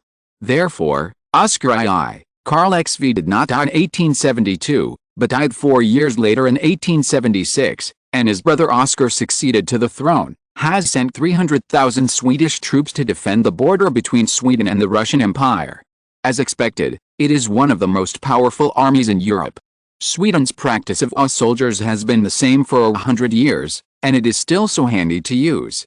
Perhaps it was influenced by the pan-Slavic movement promoted by the Russian Empire. Especially Dostoevsky gained great reputation in the Russian Empire and became a national hero, and countries began to fully promote national themes. Poets from various countries are eager to win the honor of national poets or poets laureate. Novelists also began to prefer writing historical or pseudo-historical legendary literature about national heroes and national customs. Painters and sculptors also pursued the romantic desire for national themes. The main French romantic figure, Victor Hugo, was outstanding. He also joined in the exposition of the national greatness of France. He even called on the French Third Republic, which was divided in the south, to negotiate with the French Second Empire in the north and not become the national sinner of the Great France. Perhaps his call had a small country, and in the south, the voice of negotiation began to appear, but it did not mean surrender to the north, but that both sides had equal status, and both sides should be known as a whole France, and at the same time, both sides should not fight internally, but should be united against the outside world. This wave of enthusiasm in France made all countries begin to be vigilant. After all, a divided France reassured the surrounding countries. If the North and South France merged again, then whether it was the powerful Britain across the English Channel or the German Empire in the north, they would feel pressure, and even the influence of Italy and Spain would be affected by the power of France again. In the future, any foreign policy would have to look at the face of France, which they did not want to see. However, Italy and Spain did not dare to intervene too much. After all, they were afraid of being repaid later. Britain was currently fighting with the Netherlands. The Second French Empire ruled by Napoleon III in the north was an ally of Britain in the Far East Southeast Asia Peninsula, so Britain would not intervene. In order to contain the rapid development of the German Empire in Europe and to curb the Russian Empire that promoted the Slavic movement, a complete France was actually a good result for Britain. Therefore, London even went the other way and began to promote negotiations between the north and south of France. In order to achieve its goal, it even wooed the north and south of France to hold a negotiation meeting in London. Although the result was still unknown, it caused dissatisfaction in Berlin. All of this was heard by William IV in the Far East Australian continent. The wave of nation-states began to hit. The development of future wars will be based on the nation as a whole to launch wars or resist wars. The Slavic movement of the Russian Empire, the Germanization of Berlin, and the Saxonization of Britain in the future are all the beginnings of future wars in Europe. William IV understood that the form of future wars began to change, and the Netherlands must assimilate immigrants. Otherwise, as this wave of national enthusiasm begins to expand, the 8.5 million European white immigrants in the Netherlands may pose a huge crisis to the Netherlands. After all, the Dutch white population is only 15.5 million, accounting for only about 64.6%, or about two-thirds. If these mysterious white immigrants, who account for one-third, cause trouble in the future, it will be a huge disaster for the Netherlands in terms of economy, politics, and military. Therefore, assimilation is necessary. Fortunately, he began to carry out patriotic education in the Dutch education system in 1864. Even William IV learned from the practices of the United States in his previous life and was building a Dutch version of the American dream in all aspects. When the Dutch dream succeeds, a brand new Dutch nation will be formed. By then, William IV can rest assured to deal with the future World War I. Chapter 765, Entertainment Strategy in the Netherlands. 1879, the Pan-Slav movement in Europe became more and more violent, with Central Europe and Southern Europe advancing separately. In Helsinki and Northern Europe, the Finns and Pan-Slavs clashed many times, with more than 100 casualties on both sides. The Finns' unyielding spirit allowed Europe to see for the first time the awakening of the Finns who had been suppressed by Tsarist Russia for 70 years. Although they were finally suppressed by the Tsarist Russian army under the order of St. Petersburg, Finland will never die or perish resounded throughout Europe. Perhaps it was encouraged by the Finns. In Poland and Lithuania, Pan-Slavs and Polish and Lithuanian national defenders also clashed in Warsaw and Vilnius respectively. Lithuania, in particular, had been one of the Baltic hegemons for hundreds of years, but its power declined after the Polish separation. Prussia pressed forward in the west, and Austria in the south was still ambitious. They and Tsarist Russia divided Poland and Lithuania. Although the country of this former hegemon of the Baltic Sea was destroyed, it never lost its pride. Therefore, the spark of Finland in the north of the Baltic Sea ignited the south of the Baltic Sea and also triggered an anti-Pan-Slav movement. However, compared with here, the situation in the Balkan Peninsula is much more complicated. Serbia and Romania are the most pro-Russian, but some people in Bulgaria are pro-Russian, but there are also many British supporters, and Austria-Hungary is ahead of them. Therefore, the centrists have always been close to the Austro-Hungarian Empire. But the threat of the Ottoman Empire also makes the three parties sometimes unite to resist the Ottoman Empire. Therefore, although there are sporadic small fires in Bulgaria, they are quickly extinguished automatically. A Pan-Slav movement, led by Finland, came fiercely and left gently. Obviously, everyone knew that this could not be just a folk movement. Without our black hand behind the scenes, it would never have such a big battle. When this wave subsided, it was September 10, 1879. During this period, countries such as Berlin and London expressed their opposition to the Pan-Slav movement, and the Austro-Hungarian Empire in Vienna would not allow the movement to undermine the foundation of peace in Europe. The three major countries even made it clear that they did not support the suppression of the anti-Pan-Slav movement because it was not a well-known move. Obviously, the three countries were already very vigilant about this. Anyone with a discerning eye knows that this is the result of the support of the Russian Empire behind the scenes. We clearly support the brave Finnish rebels because they know that they should not live under the iron hoof suppression. It is said that the more than 200 people killed and injured in Helsinki were mainly due to the direct shooting suppression by the Russian army, and the student protesters there were dissatisfied and emotional. We strongly condemn the Russian practice of shooting students. This is not something a big country would do. On the contrary, the loving God does not like to see this scene. Therefore, with our help, the Finns have established a Finnish National Power Association in London. London does not support them in making unfriendly moves against the Russian Empire, but also supports them in making peaceful and debatable interests. We call on St. Petersburg to negotiate with the Finnish National Power Association. Britain can participate as an intermediary to promote peace. On September 12, 1879, British Prime Minister Clayton spoke compassionately to the Russian Empire in London, and also extended a hand of support to Finland. The sympathetic words almost made people take it seriously. However, St. Petersburg directly ignored Britain's call. This made Britain lose face immediately. Perhaps he was irritated. On September 20, 1879, the Lithuanian National Association and the Polish National Association were established in London, and Britain once again announced its support for the two nations. The rights they should have should be responded to and implemented. At this point, Britain finally showed its claws to interfere in the internal affairs of other countries. At this point, St. Petersburg would naturally not compromise easily. Alexander II directly called on his old lover Queen Victoria, asking the Queen to manage her subjects and expressing his dislike for seeing the countries behind the two people go to war. However, to Alexander II's surprise, Queen Victoria's answer was to defeat her first love. Queen Victoria, as I get older, at the age of 60, I can no longer keep up with the changes in the world. The future belongs to the young, so I can only say that I sympathize with its Tsar's call, but it does not mean that I will intervene in this matter, because to tell you the truth, I have handed over the handling of European politics and military affairs of the British royal family to Prince Edward, Prince of Wales. These days, Prince Edward has been working hard to learn how to handle government affairs. I have seen it all.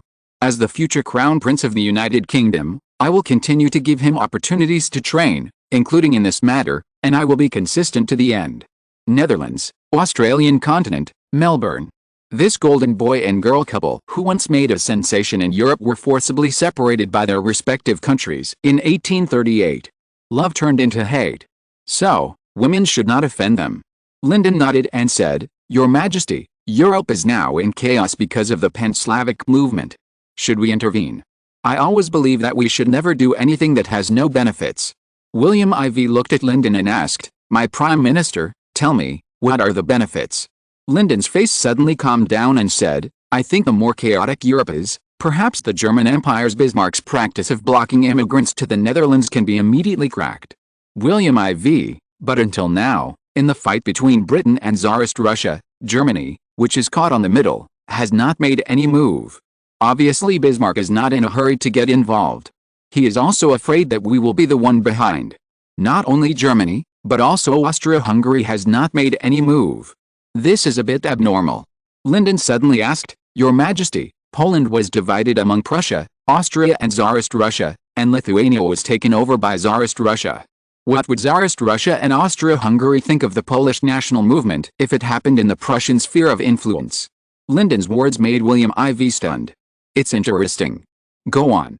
Lyndon continued, "The rise of the German Empire has long made the Tsarist Russia, which has always been the most powerful country in northern and eastern Europe, very vigilant. Prussia blocked the route of Tsarist Russia's development to the southwest. I don't think St. Petersburg will be happy to see such a powerful neighbor standing in front of it. And Austria-Hungary was defeated by Prussia. Although there was a reconciliation on the surface, who knows whether it is true or false? If it happens to Austria-Hungary, I think the other two sides will be the same. So I think it will be great to launch a movement by inciting the Poles and make trouble in the places controlled by these three countries as we wish. After all, Britain has done a good job." William IV nodded realistically. Suddenly, he looked at Lyndon with a smile. "I see whether your trouble is true or false. The real thing is to migrate the Poles to us.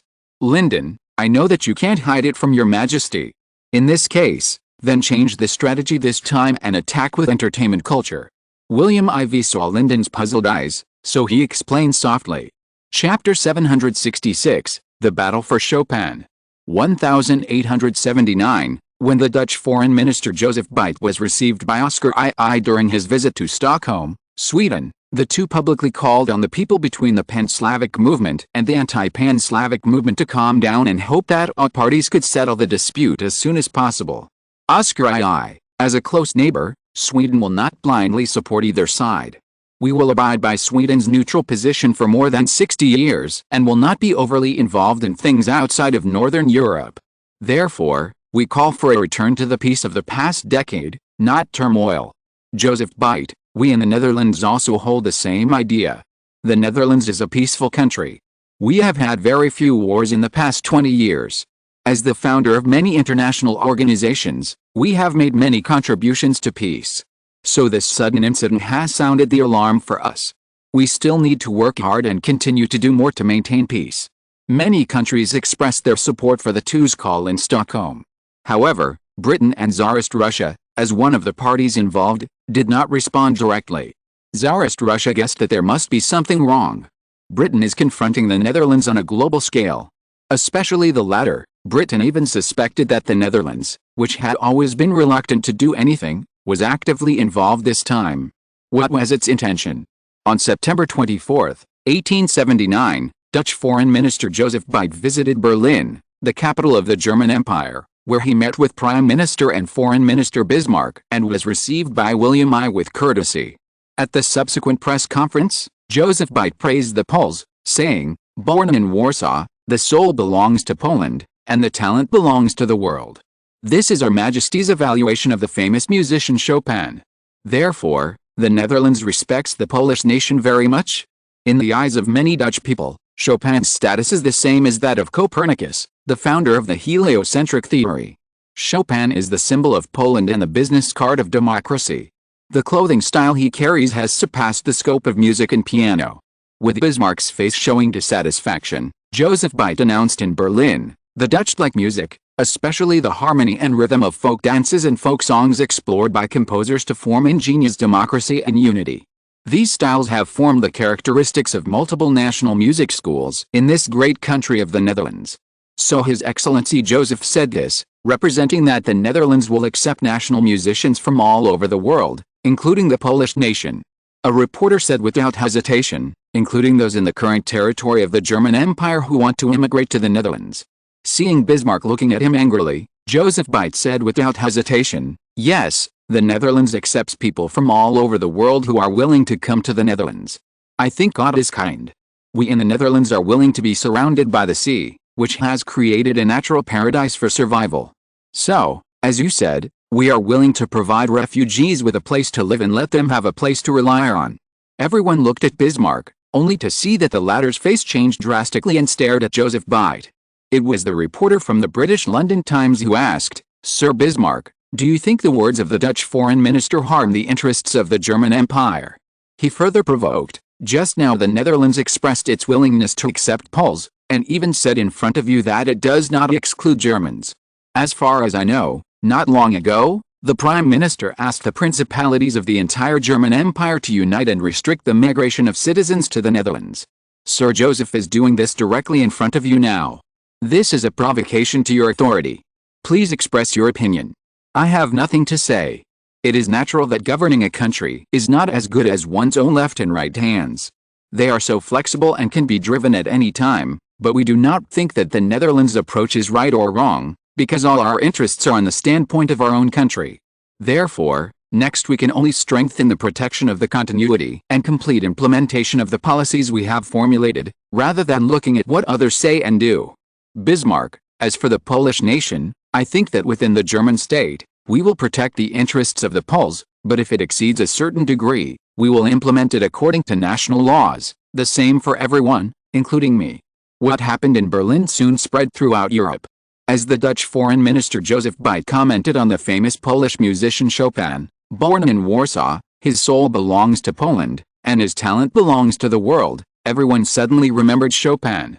So Chopin's music became popular again in major music exhibition halls, and it was at this time that the Panslavs and Poles began to compete for Chopin, a historical celebrity. St. Petersburg, Winter Palace.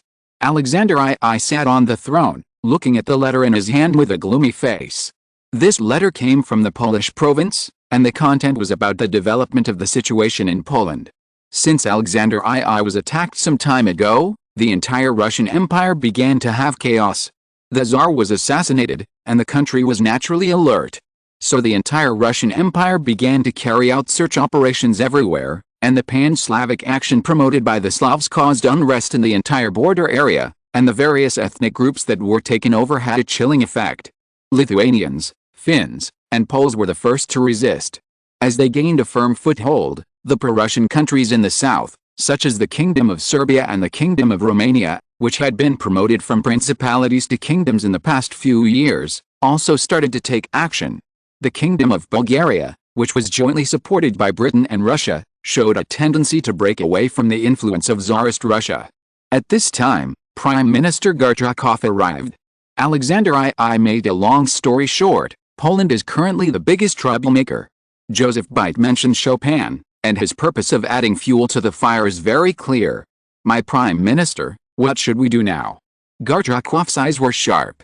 "Your Majesty, since the Netherlands moved to Yuan, the status of the Netherlands' European territory has declined in our Tsarist Russia's strategy. It used to be the largest gateway for our Tsarist Russia to directly access Europe, but now its status has plummeted. I have begun to think that the Netherlands has no longer the value to us as before." Alexander II, "What do you mean?" Gorchakov, "It's a good opportunity to announce to the outside world that the relationship between the Netherlands and us has weakened. I think Britain will relax its vigilance against us and concentrate on dealing with the Netherlands that challenges them in the Far East and South America. I have to think about it carefully. After all, the Netherlands and we have had a natural strategic relationship for hundreds of years. If it is cut off all of a sudden, will it be more trouble than gain? Alexander I looked at Gorchakov and said, besides, what about our benefits? Gorchakov, since the Poles have shown up, this time we can completely incorporate them once and for all. Alexander I clenched his fists, and the scene naturally fell into Gorchakov's hands. He further said, as long as we take down the Poles and completely control Warsaw, then there will be no worries in the West, and we will no longer have to worry about civil unrest when we face Sweden or Germany in Northern Europe in the future. Alexander I was tempted. Chapter 767 Lithuania and the Poles. With a step-by-step rise of the German Empire, it would be a lie to say that he had no pressure. As the status of Prussia and Austria changed, the former rose too fast, and Alexander I no longer had the confidence to suppress Prussia. In the past, he could still rely on Austria, but now the established Austro-Hungary also bowed to Berlin, Germany. The tripartite alliance of Tsarist Russia, Austria, and Prussia, the previously dominant Tsarist Russia was actually isolated, and the status of Tsarist Russia was also greatly impacted. Tsarist Russia was no longer the only one. Therefore, strengthening Tsarist Russia became the most urgent thing for him. The dispute over whether Chopin was a Pole or a Slav was further expanded. On September 25 and September 29, 1879, the Polish mass demonstrations were successively suppressed by the Tsarist Russian military and police, and larger-scale bloodshed occurred. On October 3, 1879, revolutionary nationalists such as Bedrevsky, Dąbrowski, and Bobrovsky organized the Red Party in Warsaw and set up a democratic committee to lead the uprising. They decided to combine the National Revolution and the Peasant Revolution with the Polish uprising and establish close ties with other dissatisfied people in Tsarist Russia. On October 10, 1879, the Tsarist authorities arrested Dąbrowski. At the same time, on October 15, 1879, the Tsarist Empire imposed compulsory conscription. All young people suspected of planning an uprising were included in the conscription list. The leaders of the Red Party decided to start the uprising on October 22. On October 22, 1879, they established the Central Yang National Committee and the Provisional National Government, promulgated the Declaration of Uprising and the Decree of Liberation of Serfs, declared that the land would always belong to the tillers, and called on the people of Poland, Lithuania, Belarus and Ukraine to hold armed resistance and overthrow the reactionary rule of Tsarist Russia. Workers, handicraftsmen, petty bourgeoisie and peasants participated in the activities, and they started guerrilla warfare. They quickly expanded Lithuania, western Belarus and western Ukraine. In early November, the poorly equipped and more than 20,000-strong insurgent army fought more than 50 battles of varying sizes with the regular army of the Tsarist Empire, which dealt a heavy blow to the Tsarist army and forced the Tsarist government to continuously send troops to Poland and Lithuania, and at the same time to increase troops to the northern Finnish region, which was set on fire by the flames of Lithuania and Poland. Even Ukraine made Alexander I nervous and continued to send troops. The situation in the Tsarist Empire was complicated and confusing, which attracted great attention internationally. On November 15, the German Empire took the lead in announcing its support for the Tsarist government. Everyone wants to see a turbulent Tsarist Empire. If St. Petersburg makes a request, we will provide assistance to Tsarist Russia.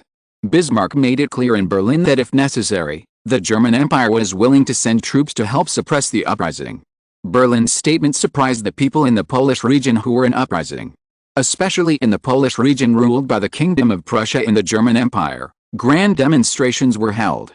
More than 300,000 people took to the streets to express their dissatisfaction with Bismarck and the German government. We demand support for our Polish compatriots in the Tsarist Empire and oppose the Tsarist Empire's strong suppression. If Prime Minister Bismarck speaks from an anti-Polish position in Berlin, then we absolutely believe that Bismarck is inherently hostile to the Poles. With the anti-Russian actions of the Poles and Lithuanians, it seems to have spread to Germany, and this wave of enthusiasm unexpectedly began to spread. On November 25, 1879, the Russian Empire's troops deployed in these places increased to 340,000, almost accounting for half of the total number of the Russian army. The Red Party leaders were not afraid of sacrifice in the face of these enemies' superior forces, and fought bloody battles. Bedrevsky and others died one after another, but it did not affect the resistance of others. These insurgents led other troops to fight on the front lines. In Warsaw, Poland, Vilnius, Lithuania, and Riga, Latvia, the White Party, composed of representatives of the big landlords and big capitalists, usurped the power of the uprising leaders. On December 10, 1879, the White Party regime of Lanzovich was established, refusing to implement the decree to liberate serfs and implementing a policy of division and trafficking.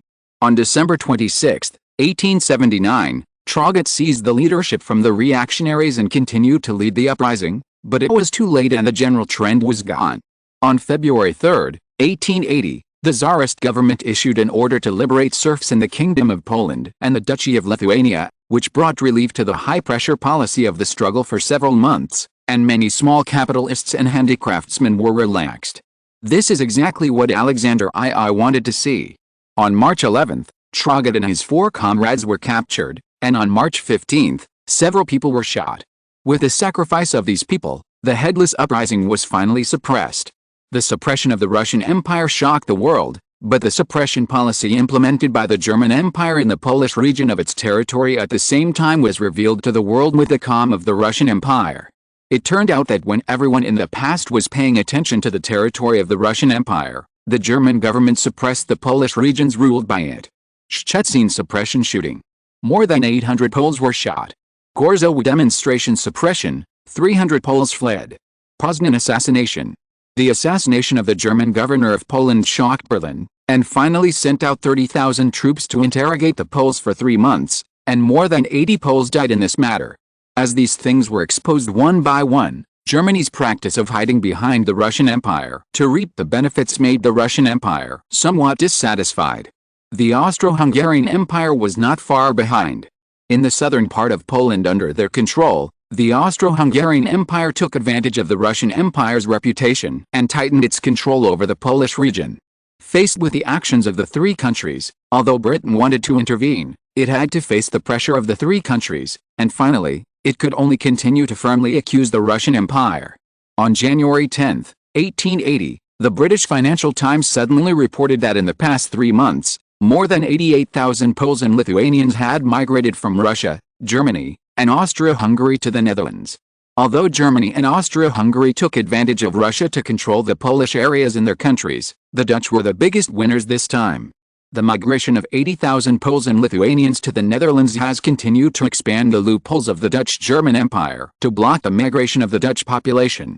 According to statistics, more than 30,000 Poles in Germany arrived in the European territory of the Netherlands in just 3 months, while there were more than 50,000 Poles in Russia and more than 8,000 Poles in Austria-Hungary. Perhaps the German Empire should strengthen law enforcement, otherwise, the country's population will continue to be hollowed out by the Netherlands. Chapter 768 Balkan Peninsula. With the end of the Polish-Lithuanian uprising, the tense relationship between the German Empire and the Netherlands due to immigration showed signs of easing. Prime Minister Bismarck said that he did not think that the Netherlands had any urgent intention to relocate German nationals. He made an optimistic assessment of the German-Dutch relationship, especially the short-term security situation of Germany's national strength, in Berlin. However, Bismarck still believed in the German parliament that the Netherlands' goal of relocating European immigrants had never changed. Any complacency and partiality in Germany would only accelerate the Netherlands' actions, and it was necessary to continue to be vigilant against Germans being deceived into immigrating to the Netherlands. With Bismarck's positioning of the Netherlands, many German experts pointed out that instead of speculating on the intentions of the Dutch government, it is better to focus on the real core issue. Are the principalities in the German Empire ready to respond to the Netherlands' coordinated threat actions? With the internal chaos in Tsarist Russia caused by Poland and Lithuania, the German Empire and the Austro-Hungarian Empire, where the Poles were located, experienced varying degrees of unrest, and the practice of emigrating to the Netherlands appeared in all places where the Poles existed. The tension in the Kingdom of Poland under Tsarist Russia rose sharply. Alexander II, William I and Franz Joseph I released St. Petersburg, Berlin and Vienna to express dissatisfaction with the migration of Poles, Lithuanians and Finns to the Netherlands and the Netherlands taking advantage of the situation. Dutch Prime Minister Linden, William IV's security advisor, National Security Advisor Cantor and military generals released Melbourne to express dissatisfaction with the current situation of Poles in Europe. The Netherlands even believed that the practices of the three countries violated the People's Freedom and Rights Law and the National Constitution of the Netherlands. Dutch Prime Minister Linden called on the three countries in Melbourne to treat Poles and Lithuanians humanely and should not use repression as the only means. At the same time, the Dutch Ministry of Defense raised concerns about the territorial security of the Netherlands in Europe in advance and announced that it would launch military operations on Dutch territory in Europe in advance. Richard, commander of the Dutch Strategic Staff, recently said that the Polish Uprising War was just the prelude and warm-up war of the current internal conflicts in European countries. Samuel, the European and African coordinator of the Dutch National Security Council, was still pessimistic to the European Times after the Polish-Lithuanian uprising was suppressed on January 8, 1880, saying that the three major powers, the Russian Empire, the German Empire and the Austro-Hungarian Empire, might realize that there was a fleeting window of opportunity, and the time point would fall in the remaining fire of these future ignition points. Although Cantor, director of the Dutch National Security Council and coordinator of Atlantic Affairs, said that the final suppression of the uprising of the Polish, Lithuanian and Finnish people showed that they did not have the ability to subvert the major powers. Many people even thought that they were struggling and just causing trouble. They believed that the actions of the Poles and Lithuanians were hitting a wall, and those who were struggling with rebellion in other countries would learn lessons and think twice before acting. Even the London government, which has been supporting and promoting the Poles and Lithuanians, has shown that it is not well prepared, and at least in the short term, it will not continue to mess up European countries.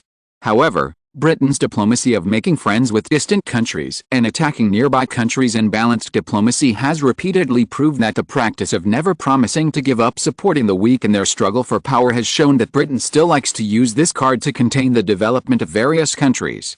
Even the British Crown Prince Edward publicly emphasized during his inspection of the British Admiralty that Britain should focus all its energy on the maintenance of Britain's European etiquette and world interests, and all its work should be focused on winning the wars that the British government needs, and speed up the improvement of its ability to win wars.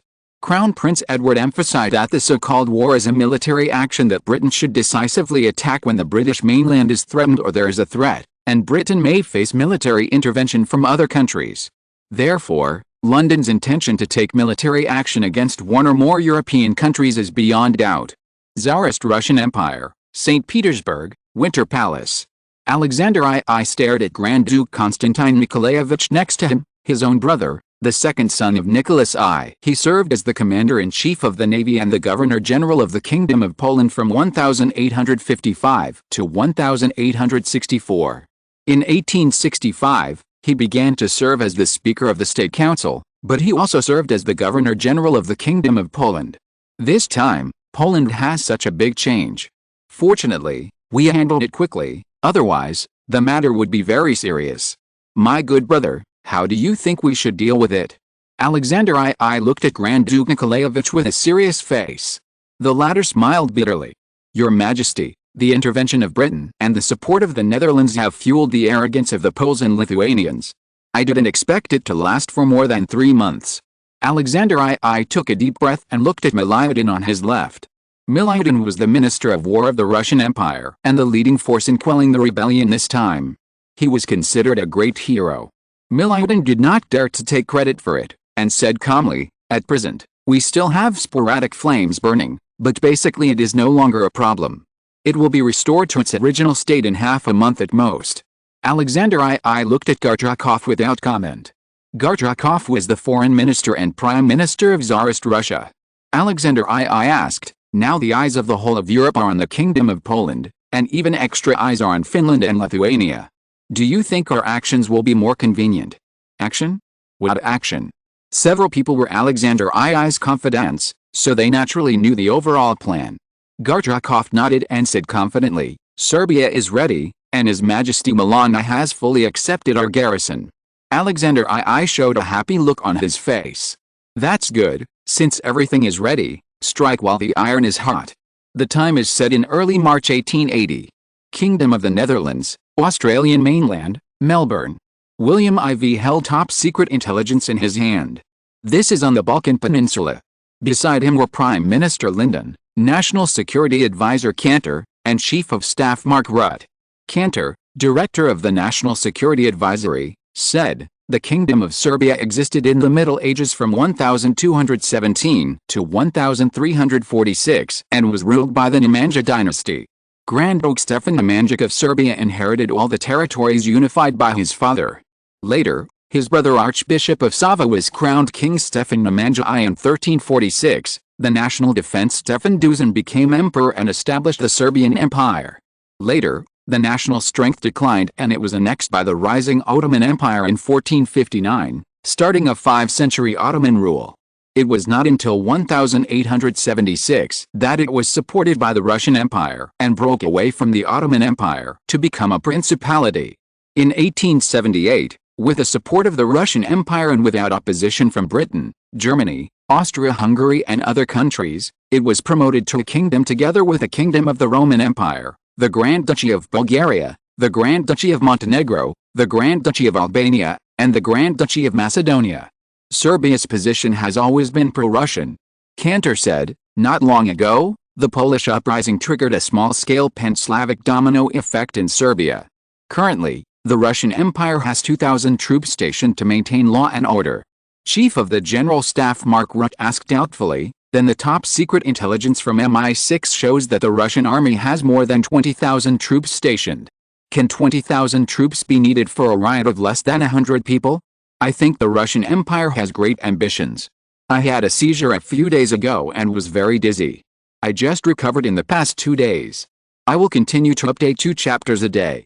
If you're listening to this novel on a channel other than Fanfic World, it means they downloaded and uploaded it without effort.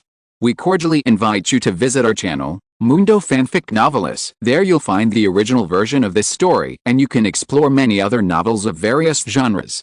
We're waiting for you to immerse yourself in a world of incredible novels. Chapter 769, Who will Serbia's powder keg explode towards? Kingdom of the Netherlands, Australian continent, capital Melbourne. William IV summoned Prime Minister Lyndon, National Security Advisor Cantor, and Chief of Staff Mark Rutte to the Royal Palace. As the head of William IV's think tank, Cantor was always good at analysis.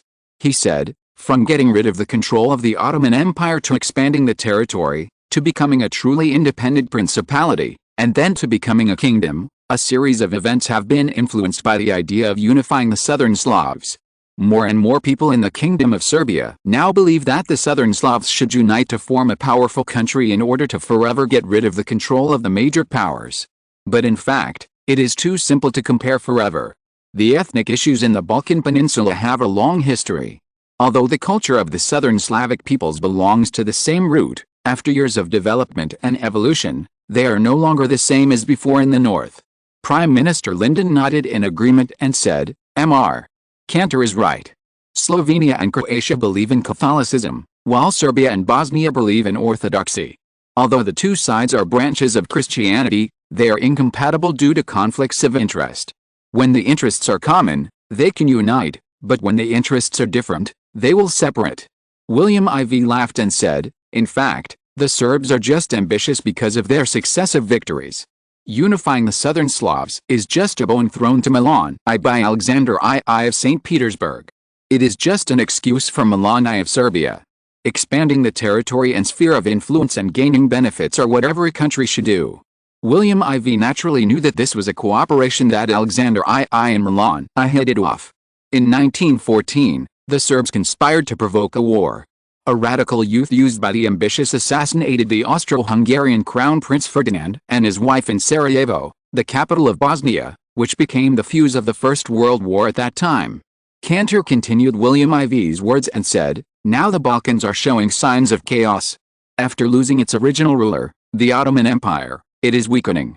At present, the Balkans are in a situation where many forces are intertwined. The Austro-Hungarian Empire wants to replace the original powerful Ottoman Empire and gain control of the entire Balkans. However, the Russian Empire has also gained the Kingdom of Romania, the Principality of Moldova, and the Kingdom of Serbia in recent years, but Bulgaria, with the support of Britain and the Austro-Hungarian Empire, is very wary of the Russian Empire. Therefore, the Russian Empire also wants to control this region because of its experience, and if the Russian Empire successfully occupies the Balkans, it can completely control the sea power of the Black Sea, and further threaten the British forces in the Middle East through the Navy. In the past, the British focused on overseas colonies and had no time to compete for control of the European continent. France, as a traditional European power, is now divided between the North and the South, and is somewhat overwhelmed and unwilling to see other countries continue to grow stronger. The German Empire and the Kingdom of Italy, as newly unified powers, hoped to expand their own power and weaken the power of other powers. The emerging Kingdom of Serbia wants to use the power of the Russian Empire to unify the Balkans and confront the great powers. I am worried that this time the large-scale Russian Empire troops were initially selected in Serbia, and they may use this as an excuse to launch a sudden attack without anyone noticing. Cantor said worriedly, I am worried that these 20,000 troops will become the courage of King Milan I of Serbia to launch an attack on other countries. Chief of the General Staff Mark Rudd doubted, does Milan I have the courage? Prime Minister Lyndon shook his head, we have to be on guard, mainly because there are no big countries around Serbia, and Austria-Hungary has the Russian Empire to contain it. Since he has 20,000 Russian troops, it is natural that His Majesty Alexander I obviously agreed to Serbia, and even everything is in the plan of Alexander I and Prime Minister Gorchakov. Perhaps, Alexander I and his men may kill with a Boro knife? William IV nodded secretly in his heart. The First World War in his previous life happened so suddenly. After the war, the Austro-Hungarian Empire, including the Austrian Empire, which had been powerful in Europe for centuries, suddenly collapsed. The peoples of the Balkan Peninsula took the opportunity to break away from the control of the great powers and formed a Southern Slavic national alliance centered on Serbia, Croatia and Slovakia. It can be said that the major powers did not achieve their goals in their calculations, but Serbia achieved its own calculations, which was not inaccurate. William IV suddenly asked, where do you think Milan I and Alexander I are targeting? Lyndon, the Kingdom of Bulgaria in the east of Serbia. The northern part of the Kingdom of Bulgaria is the original scope of the Principality of Bulgaria. It is neither far nor close to Tsarist Russia, and it keeps from offending Tsarist Russia and other major powers. Eastern Rumelia in the south also does not offend the Ottoman Empire, but is closer to Britain because it is close to the Mivro River in the Ottoman territory that flows into the Aegean Sea. British warships can go up the river to the Maritsa River, the largest river in Bulgaria. The second is the Principality of Macedonia in the Kingdom of Bulgaria. The Principality of Macedonia likes to be on good terms with the Kingdom of Albania and the Principality of Montenegro. It is wary of the Bulgarian capital, Sofia. So, Your Majesty, if the Kingdom of Serbia wants to attack, then the situation in the Kingdom of Bulgaria will be much more chaotic. The Kingdom of Albania or Montenegro next to it are good places. Chief of the General Staff Mark Rudd shook his head and objected, I have a different opinion from Prime Minister Lyndon. I think Serbia's Milan I may not be targeting the Kingdom of Bulgaria. After all, the Kingdom of Bulgaria is obviously pro-British. As a pro-Russian country, the Kingdom of Serbia can help Alexander I of St. Petersburg challenge the bottom line of Britain. This is not a bad idea. William IV looked at him, then at Cantor, King of Bulgaria. I remember it was the young guy Ferdinand I. Cantor immediately explained, yes, Ferdinand I was born in 1861, as a prince of the Saxe-Coburg-Gotha Holy Family in Vienna. He was baptized in Stephen's Cathedral in Vienna the following year. His godfathers were the late Mexican Emperor Maximilian I and his wife Princess Charlotte of Belgium. He was also a member of the Austro-Hungarian nobility. He grew up in the Austro-Hungarian Empire. His family is located in the ancestral land of Slovakia. Their family is an upper-class noble family in Hungary. His family owns large tracts of land in Abra and Sitno in Slovakia. Ferdinand I's father, Prince August, married Princess Clementine of Orleans, who had a rich dowry, and the family's wealth doubled because of this. William IV listened quietly. Although Prime Minister Lyndon and Chief of Staff Mark Rudd knew something, they did not know it in such detail. As the fog was lifted one by one, they seemed to find that there were still more things that the Kingdom of Bulgaria did not understand. Cantor's next words shocked them, including William IV. Cantor said, Ferdinand I is the great-nephew of Ernst I, Duke of Saxe-Coburg and Gotha, and Leopold I, the first King of Belgium. Doesn't that mean he is Queen Victoria's nephew? Several people's faces changed slightly. Cantor, his mother, Princess Clementine, is the daughter of King Louis Philippe of France. Involved in the former royal family of France? Cantor, his father is Prince August of Saxe-Coburg and Gotha, the younger brother of King Ferdinand I of Portugal. Lyndon asked, is that the one who married to Portugal and became Queen Maria II of Portugal, became the husband of the king, and was called the younger brother of Ferdinand II of Portugal? I remember that the current King Louis I of Portugal is their second son. Cantor nodded and said, it's him. His father is also the first cousin of Queen Victoria's husband, Prince Albert, Queen of Mexico, Princess Charlotte of Belgium, and the current King Leopold II of Belgium, and the first cousin of Queen Victoria. Cantor worriedly said, because Princess Louise, the mother of Queen Victoria, Princess Charlotte and Leopold II, is the sister of Ferdinand I's mother, the three of them are not only uncles and nieces, but also first cousins. Therefore, Your Majesty, in fact, in the past few decades of the 19th century, the Saxe-Coburg and Gotha family has seized the thrones of many European countries either through marriage or elections. Following this trend, Ferdinand I was pushed to the throne of the Kingdom of Bulgaria by the royal palaces of Britain, Portugal, the Austro-Hungarian Empire, and the Grand Duchy of Saxe-Coburg and Gotha in the German Empire. We have to be cautious about the affairs of the Kingdom of Bulgaria. Lyndon asked, the Battenberg dynasty was the royal family of the Kingdom of Bulgaria.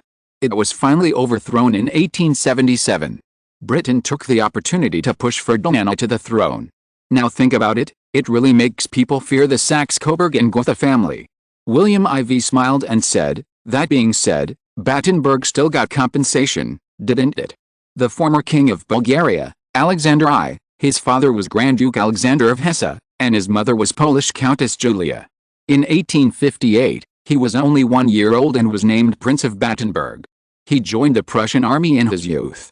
In 1877, he served in the Tsarist Russian army. During the Fourth Tsarist Ottoman War, he participated in the Tsarist Russia against the Ottoman Empire.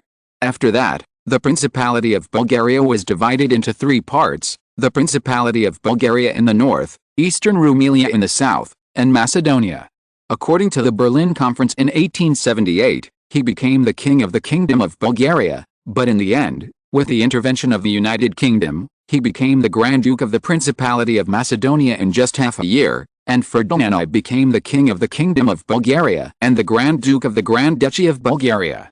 So now in the Kingdom of Bulgaria, Alexander I of the Principality of Macedonia and Ferdinand I of the Principality of Bulgaria are at odds with each other every day, which makes the political situation in the Balkan Peninsula extremely weird, with a clause of various forces intertwined and nationalism unprecedentedly high. Cantor said, I'm afraid that Serbia has set its sights on the Principality of Macedonia. Seeing that several people looked at him, he sighed and said, I'm afraid that Alexander I and Milan I have seen that the Battenberg family is strong on the outside but weak on the inside, especially Bismarck is suppressing the Principality of Battenberg in the country, which is a fatal blow to the Battenberg branch of Macedonia. Chapter 770 Black Mountain Kingdom. 19th century, the political situation in the Balkan Peninsula was turbulent. The major European powers were competing for influence there. It became a coliseum. As long as they thought they were a great power, they wanted to get a piece of the pie there. The assassination of Alexander I made the situation in Tsarist Russia chaotic, causing the Polish and Lithuanian people to take the opportunity to riot. As the situation stabilized, Alexander I tried to control the situation. In order to deal with the negative impact of Tsarist Russia, he launched a Finnish Principality government in early January 1880, overthrew the liberal government, abolished the human rights and freedoms recognized by the Varnavo Constitution of the Tsarist Empire in 1879 based on the constitutional monarchy of the parliamentary system, and dissolved the National Assembly to realize the autocratic rule of the Tsarist Empire. However, this also led to an intensification of his contradictions with the liberals. At the same time, after Alexander I was assassinated in 1881, his successor Alexander I began to seek support from Britain and welcomed the German Empire and the Austro-Hungarian Empire to enter the country. In 1883, Alexander I also signed an agreement with the opposition liberals to restore the Brno Constitution abolished in 1880 and establish a coalition government. These led to the cold relationship between the Russian Empire and Ferdinand I of the Kingdom of Bulgaria. When the Russian Empire merged the Bulgarian autonomous province of Rumia in 1885, the relationship between the two countries became more complicated. Of course, William IV would not tell these to Prime Minister Lyndon, Chief of the General Staff Mark Rude and Director of the National Security Council Cantor next to him. After all, these are future things. Cantor, The Finns, Lithuanians and Poles have caused trouble to Alexander II, but they have also given them opportunities. William IV nodded and said, "Yes, Gorchakov is old and smart. He was promoted by Alexander II. This old partner will not miss any opportunity." Lyndon, Your Majesty, what do you think Alexander II's goal is? Mark Rude and Cantor looked at William IV. Why do you think it will be Bulgaria? William IV asked with a smile, why don't you think Alexander II and Milan I don't set their sights on Montenegro? The few people were shocked when they heard this, and looked at William IV in disbelief. They didn't understand why William IV thought it was Montenegro. Suddenly, Cantor said, Montenegro is located in the north of the Kingdom of Albania, with the Aegean Sea to the west, Serbia to the east, the Principality of Bosnia and Herzegovina to the north, and the Kingdom of Croatia to the north. Croatia is now under the jurisdiction of the Austro-Hungarian Empire, and Bosnia and Herzegovina is also within the influence of Austria-Hungary. Only the Kingdom of Montenegro and the coast of Montenegro. Cantor exclaimed in admiration, "Does Your Majesty suspect that Alexander II and Gorchakov's goal is to open up the Mediterranean outlet to the Russian Empire and Serbia?" Outlet? Lyndon and Mark Rudd were shocked. Lyndon couldn't wait to say, "You're right, if Montenegro is taken, the Russian Empire can break the British blockade, and the Russian Empire's plan to connect the north and the south can be completed." Mark Rudd also praised, "In this way, the Russian Empire's sphere of influence in the Mediterranean will expand dramatically, and the Mediterranean will also usher in a heavyweight player." Not bad. William IV nodded first, and then said, "Montenegro will be the top priority for Alexander II and Gorchakov." Mark Rudd asked worriedly, "Since we are sure that the Russian Empire and Serbia's target is Montenegro, how do we deal with it?" William IV asked back, "Why do you ask us to deal with it?" Mark Rudd looked at William IV in surprise at first, but he was not a stupid man, and then he reacted with a smile, "Throw the problem to Britain." William IV, "Of course I threw it to London. The Queen and the others are good at troublesome things." Mark Rudd, "But if Britain intervenes, how can we protect our interests?" William IV, "Sometimes not doing it is more efficient than doing it." Mark Rudd. Cantor, "Your Majesty means that if the Netherlands does not do it, it will sometimes put more pressure on Britain. Moreover, doesn't the Chief of Staff think that it is time for us to put some pressure on our ally, the Kingdom of Greece?" Lyndon, "It's time.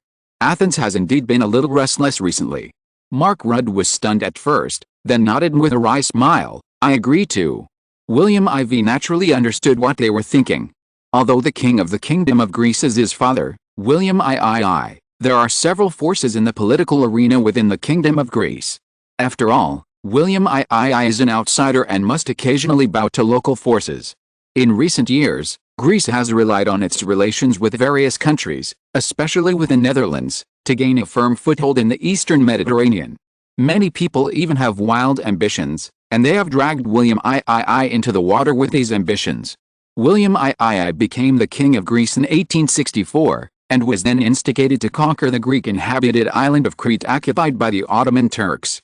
Most of the people in Crete were Greeks, but they had always been ruled by the Ottoman Empire. In 1866, a rebellion broke out on the island. The Greeks on Crete demanded that Crete be incorporated into Greece, and appealed to the protectorates of Britain, France, Russia, Austria-Hungary, and the Netherlands. The powerful Britain did not unify Crete and incorporate it into Greece. Finally, an agreement was reached in 1868, and a representative government was established on Crete. This damaged the image of William II. Fortunately, the Netherlands supported Greece at the time, and Greece relied on Dutch capital to vigorously develop its economy, which saved a lot of points.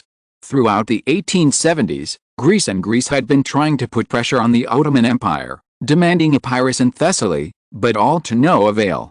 Since 1875, there have been many rebellions against the Ottoman Empire in the Balkan Peninsula, and Greece has been behind the scenes.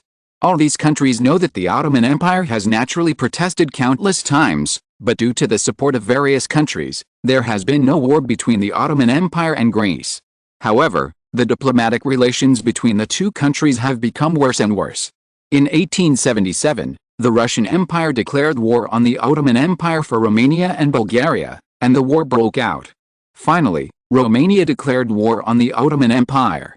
During this period, William I was asked by members of the Greek cabinet government to declare war on the Ottoman Empire, but was stopped by the Netherlands, Britain and France, and remained neutral. Although everyone later knew that this was the best, William I was criticized for this. In 1878, after the war, at the meeting of various countries hosted in The Hague, Greek immigrant representatives attended the meeting, relying on the home court of the Netherlands, and took advantage of the pressure on the Ottoman Empire. Finally, the latter agreed to negotiate with Greece on the expansion of Greece's northern border and the management of Crete. Chapter 771 North Pacific Situation. 1878, the Ottoman Empire agreed to establish a representative government on Crete and appointed an Orthodox Christian as the governor. In 1879, peace talks on the Greek border began. At this time, the Pan-Slavic movement in Greece was spreading to the Balkan Peninsula. Many people in Greece proposed to use the power of Tsarist Russia to put pressure on the Ottoman Empire and asked the latter to agree to give Ioannina and Mount Olympus to Greece, but the Ottoman Empire opposed it. Cantor, Your Majesty, the current Greek Prime Minister Trikoupis has forgiven his mistakes and ordered a war mobilization to threaten the Ottoman Empire, while the opposition party Kalmundros fanned the flames, saying that the opposition party would not accept the Ottoman Empire's transfer of Thessaly but not Epirus to Greece, and even Epirus ceding Arta to Greece would not be acceptable. This has put the Greek ruling party in a passive position. William IV sneered, "Yes, it should never happen. Trikoupis actually wants to turn the fire on the royal family again. Do they think my father William III is easy to bully? Greece has been peaceful for too long, and their political arena doesn't even know who is the boss." On May 8, 1875, Trikoupis, who had published anonymous comments on William III in newspapers, became prime minister. He borrowed the practice of the three-party coalition politics in the Netherlands to coerce William III to recognize the constitutional principle that the king is obliged to trust the head of the parliament. When the latter can lead the majority of the parliament, he will form a government. He formed the first political party in modern Greece, the New Greece Party.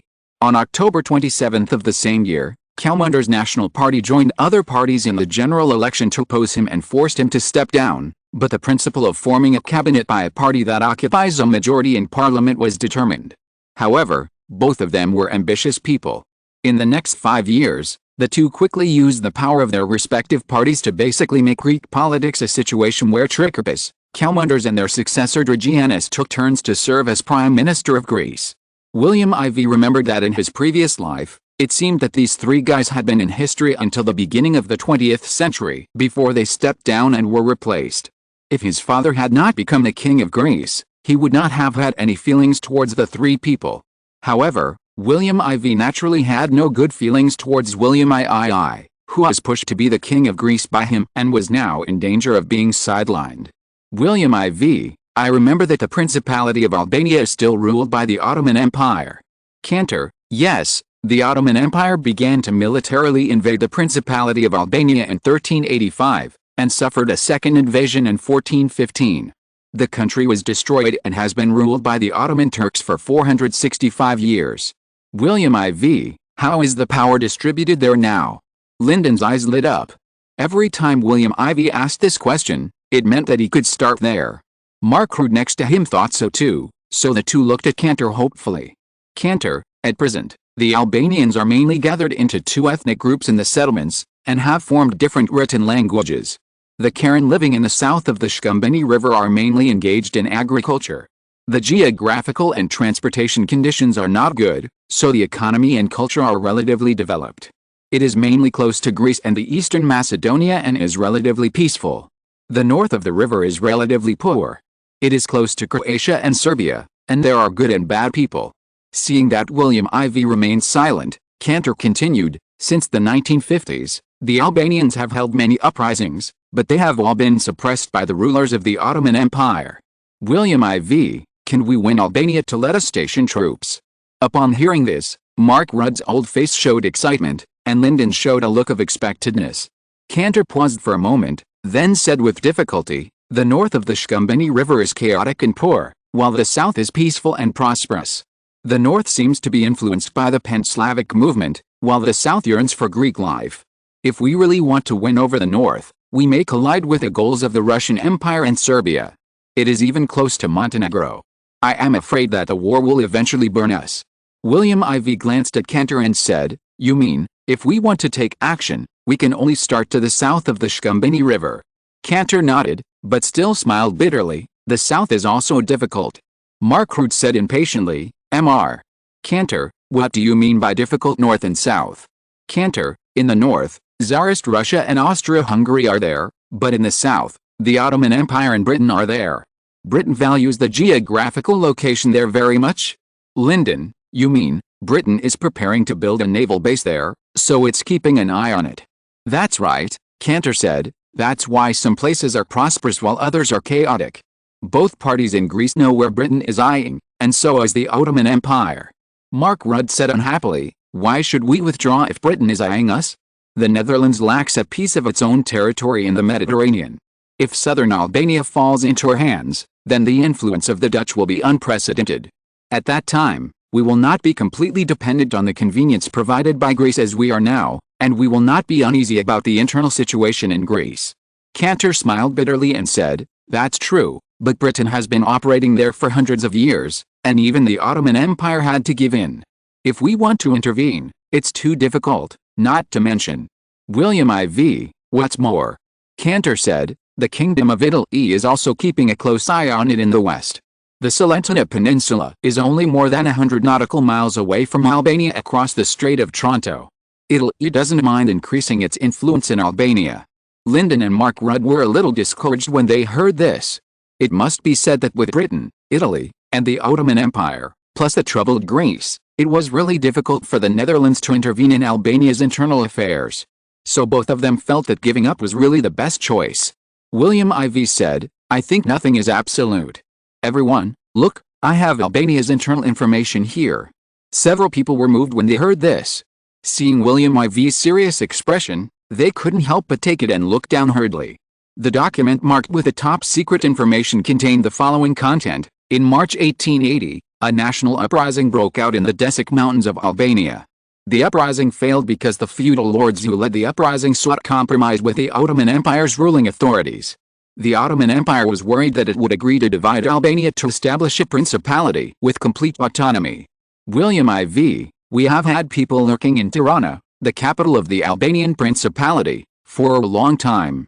It's time to move. And if I remember correctly, Prime Minister Lyndon, Britain has been active in the Northwest Pacific region recently. We have always said that the Pacific belongs to the Netherlands. Be careful that the support is occupied by others." William IV said dissatisfiedly. Lyndon frowned when he heard this and asked carefully, "What does your Majesty mean?" William IV, "The situation in the Korean peninsula and Japan has been unstable recently, especially the latter. After the Meiji Restoration began, it touched the inherent interests of their domestic forces and caused internal turmoil. Britain, France and the United States are all watching. I will focus my energy there recently, so as for Albania, your cabinet government should proceed according to the ideas just now." William IV said shockingly, "The situation in the North Pacific will determine whether the Netherlands' dominance in the Pacific is really solid." Chapter 772, Crisis on the Korean Peninsula. 19th century, under the influence of the invasion of Western European powers, the feudal dynasty of the Korea Peninsula began to disintegrate. A group of Enlightenment factions attempted to make Korea rich and powerful through political reforms. On February 4, 1880, when the world was paying attention to Europe, especially the situation in the Balkan Peninsula, what happened in the Far East attracted the world's attention. It turned out that on February 1, 1880, the Enlightenment faction headed by Kim Ok-jian, with the support of the Japanese ambassador to Korea, took advantage of the inauguration ceremony of the new post office in Seoul to launch a coup, killing several conservative ministers, forming a new government centered on the Enlightenment faction, and promulgating a series of new rules and policies with bourgeois democratic content in the form of the King's will. The conservative forces relied on the army of the ancient Far Eastern power station in Korea to drive away the Japanese army that supported the coup and overthrow the new Enlightenment faction government. Kim Ok-jian and others were forced to flee to Japan, and the government ended in 3 days. At the same time, Emperor Meiji announced his support for Korea's reforms and strongly condemned the Korea government's arrest of Kim Ok-jian. In particular, after the implementation of the Meiji Restoration, the Japanese ruling reformists abolished the feudal separatist shogun system, established a unified central jihadist state, and restored the supreme rule of the emperor 12 years after the reforms began in 1868. Japan found that capitalism had risen and even began to expand abroad. After Emperor Meiji took the lead in scolding guerrilla, his staunch followers, among the many heroes of the Meiji Restoration, Seigo Takamori, Takubo Toshimichi, and Kido Takeyoshi, who played the most important role, joined the event of scolding guerrilla has no human rights. However, Japan's actions naturally aroused the dissatisfaction of the ancient Far Eastern power. This ancient country directly sent troops there and stood still, which also made Emperor Meiji and his 3 followers helpless. Japan, Tokyo. Several people stood in front of Emperor Meiji with their own intentions. Not long ago, Takubo Toshimichi went to Europe and America for inspection with Iwakura as the ambassador special and plenipotentiary and his deputy envoy. In the German Empire, Takubo Toshimichi admired German Prime Minister Bismarck very much and decided to run Japan according to the German model after returning home. While Takubo Toshimichi was visiting Europe and America, the conservative government headed by Seigo Takamori in Japan advocated invading guerrilla to divert the dissatisfaction of the samurai with the government. Takubo Toshimichi returned immediately after receiving the news and advocated continuing to reform the domestic affairs immediately and temporarily suspending the invasion of guerrilla. As a result, a fierce battle broke out between the internal affairs priority faction headed by Takubo Toshimichi and the conquest of guerrilla faction headed by Seigo Takamori. As a result, the conquest of guerrilla faction won. Seigo Takamori took advantage of Takubo Toshimichi's trip abroad. He encouraged Emperor Meiji, and as a result, the leadership of the foreign, especially the invasion of guerrilla faction, was held. This political struggle was later called the October Reform of Meiji 12. From then on, the government was headed by Sanjo Sanetomi as the prime minister, Iwakura Tomomi as the right minister, Takubo Toshimichi as the home minister, and Seigo Takamori as the prime minister. Takubo Toshimichi made one mistake after another and missed the opportunity to become the first prime minister in Japanese history. Seigo Takamori said dissatisfiedly, obviously, that ancient country still thinks it is a world power. They don't think about which country in the West will give them face now. I don't think they can continue to make unwise moves against us. Takubo Toshimichi was very unhappy with the other party's statement, and sneered, "It is their army stationed in guerrilla that makes us dare not act rashly." Prime Minister Seigo, I think no matter how much we complain now, it would be more convincing to directly attack and solve her. Emperor Meiji revealed this person's eyes and shouted, "Yes, Prime Minister, do you have any way to deal with the Far Eastern powers? Now the whole world is watching us." If the Prime Minister initially advocated to me that conquering guerrilla to divert domestic dissatisfaction was the right approach, then now we should have made some achievements, not the opposite. Mr. Seigo, you know, the samurai may deal with Home Secretary Takubo Toshimichi, but the pressure you face is no less than him. Seigo Takamori's face suddenly changed. As an old man in Japanese politics, he was also a follower of the Meiji Emperor. Behind the kindness and love of Emperor Meiji, they knew how cruel he was. When he was ruthless, they would tremble. His Majesty was giving him an ultimatum, and it was also a great threat.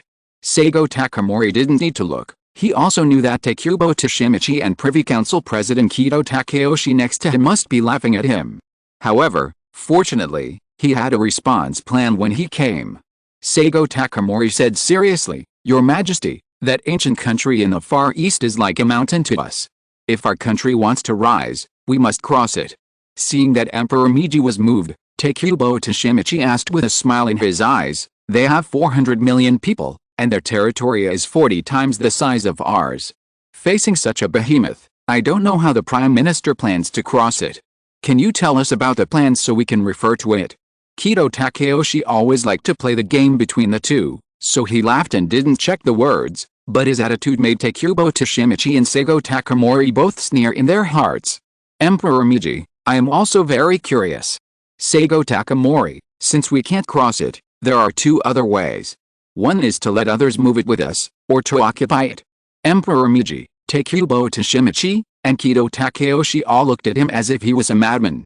"Don't look at me like that. I admit that we are a bit dwarfed by them now, but don't forget that our relations with European and American countries have been developing rapidly recently. On the contrary, the big countries in the Far East are unable to let go of their pride and are also slow in reform. The reforms we have made in the past 12 years, Your Majesty, have achieved more efficient results than their 30 years. Seigo Takamori showed admiration on his face and said to Emperor Meiji, Your Majesty is the greatest monarch of our country, there is no doubt about that, while the monarch of the other country is just a puppet. I heard that the annual birthday expenses of Empress Dowager Cixi are greater than the national military expenses. How can such a country have more potential than our future? Takubo Toshimichi asked, but even so, our national strength is too different. This time you competed with guerrilla, but you lost. That big country was alarmed, and it will not be so easy to mobilize troops against guerrilla in the future. Takubo Toshimichi insisted that it was not Japan who lost, but Seigo Takamori who lost. Seigo Takamori shook his head indifferently, everything depends on human effort. It looks like we lost, but in fact, I am luring the snake out of its hole. Seeing several people looking at him, Seigo Takamori met the urgent gaze of Emperor Meiji and said with a smile, Everyone, just yesterday, I received a friendly private letter from British Prime Minister Claystone. He is willing to help our country develop a large navy facing the Pacific. Takubo Toshimichi asked worriedly, Nothing will happen without profit. What does he want? Seigo Takamori, Claystone wants us to compete with the Netherlands for a position in the North Pacific and block the influence of the Netherlands. Chapter 773 60 million population. 19th century, Japan and European and American countries have competed to invade the Korea Peninsula, which has accelerated the disintegration and division of the feudal dynasty of the Korea Peninsula and the process of Korea's fall into colonial semi-feudal society. This inevitably intensified the struggle between the Enlightenment faction and the conservative faction within the guerrilla feudal ruling group. A group of young bureaucrats from aristocratic families, under the influence of the deepening crisis of foreign invasion and the trend of modernization, gradually formed the Enlightenment faction headed by Kim Ok-jian. These people tried to emulate Japan's Meiji Restoration and made Korea a prosperous and modern country through top-down political reforms. Therefore, they regarded Japan after the Meiji Restoration as an idol, worshipped Western countries, especially Britain, France, the Netherlands, Germany, and the United States, and satirized the backward model of the ancient Far Eastern powers. The ideas of the Enlightenment faction were supported by some awakened small and medium-sized officials, intellectuals and new-style soldiers, and were praised by guerrilla King Gojin, but they were opposed and persecuted by Gojin's concubine Min and her relatives who controlled the government. The conservative faction, centered on the power of the Min clan, has been supported by the government of the ancient Far East, and has done everything possible to obstruct and sabotage the reform movement of the Enlightenment Party. They not only transferred high-ranking government Enlightenment Party members such as Kim Ok-jian and Park Yong-hyo from Seoul, but also attempted to take the opportunity to eliminate the Enlightenment Party in one fell swoop. This made Kim Ok-jian and others realize that they must overthrow the conservative power of the Min clan to fight for power and establish an Enlightenment Party government, so they actively prepared to launch a coup. At the same time, Japan, Britain, the United States, France and other countries expressed their support for the Enlightenment Party with ulterior motives. In particular, Japanese Prime Minister Seigo Takamori repeatedly met with Kim Ok-jian's representatives in secret and provided a lot of support in terms of money and experience. In particular, Japan was the most active, attempting to use this to control the internal affairs of the Kingdom of Korea and expand its aggression against Korea. However, Kim Ok-jian and others, who envied Japan very much, failed to recognize the nature of Japan's aggression and began to embark on the dangerous path of relying on Japanese forces to promote reforms. Now, Kim Ok-jian and others who were trained by Japan in guerrilla have been forced to flee to Tokyo, and with the support of the ancient great country stationed in the Far East, it is obviously difficult for Japan to launch this kind of infiltration invasion against guerrilla, said Cantor, director of the Netherlands National Security Council. William IV shook his head and said, Don't be so optimistic. The Balkan Peninsula in Europe has been in chaos recently. Don't you think Asia has been calm for too long? Cantor asked in confusion, Your Majesty, what are you saying? William IV, you know, there are people who don't want us to have an easy time. Cantor's mind was working quickly, and suddenly I found that I had forgotten an important country. How could I have forgotten them? Cantor wanted to slap himself twice. Your Majesty, is Britain too quiet? William IV nodded, isn't it? After being driven out of Chile in South America, they have increased their influence in Argentina. But that takes time. The current situation in Europe is far away from Western Europe and Central Europe. Some time ago, the Polish and Lithuanian people revolted against the rule of Tsarist Russia. We took advantage of the threat of war and the chaotic situation to migrate nearly 100,000 people. It seems that we are the biggest winners, but Britain's gains are not less than ours. They persuaded the richest Poles and Lithuanians in Tsarist Russia to come to London. They secretly won us with a model of quality over quantity, and because of the number of 100,000, we are facing suspicion from various European countries where the population is leaving. On the contrary, they are not, and even fueled the European anti-Dutch immigration mentality. William IV said, therefore, the success of the United Kingdom in the past 200 years is not accidental. We must never have any careless attitude to deal with them, otherwise we will die without a burial place. Cantor responded, yes, now, after 12 years of the Meiji Restoration, Japan has become a rapidly developing country. Japan has the second largest population in the Far East after that ancient great power.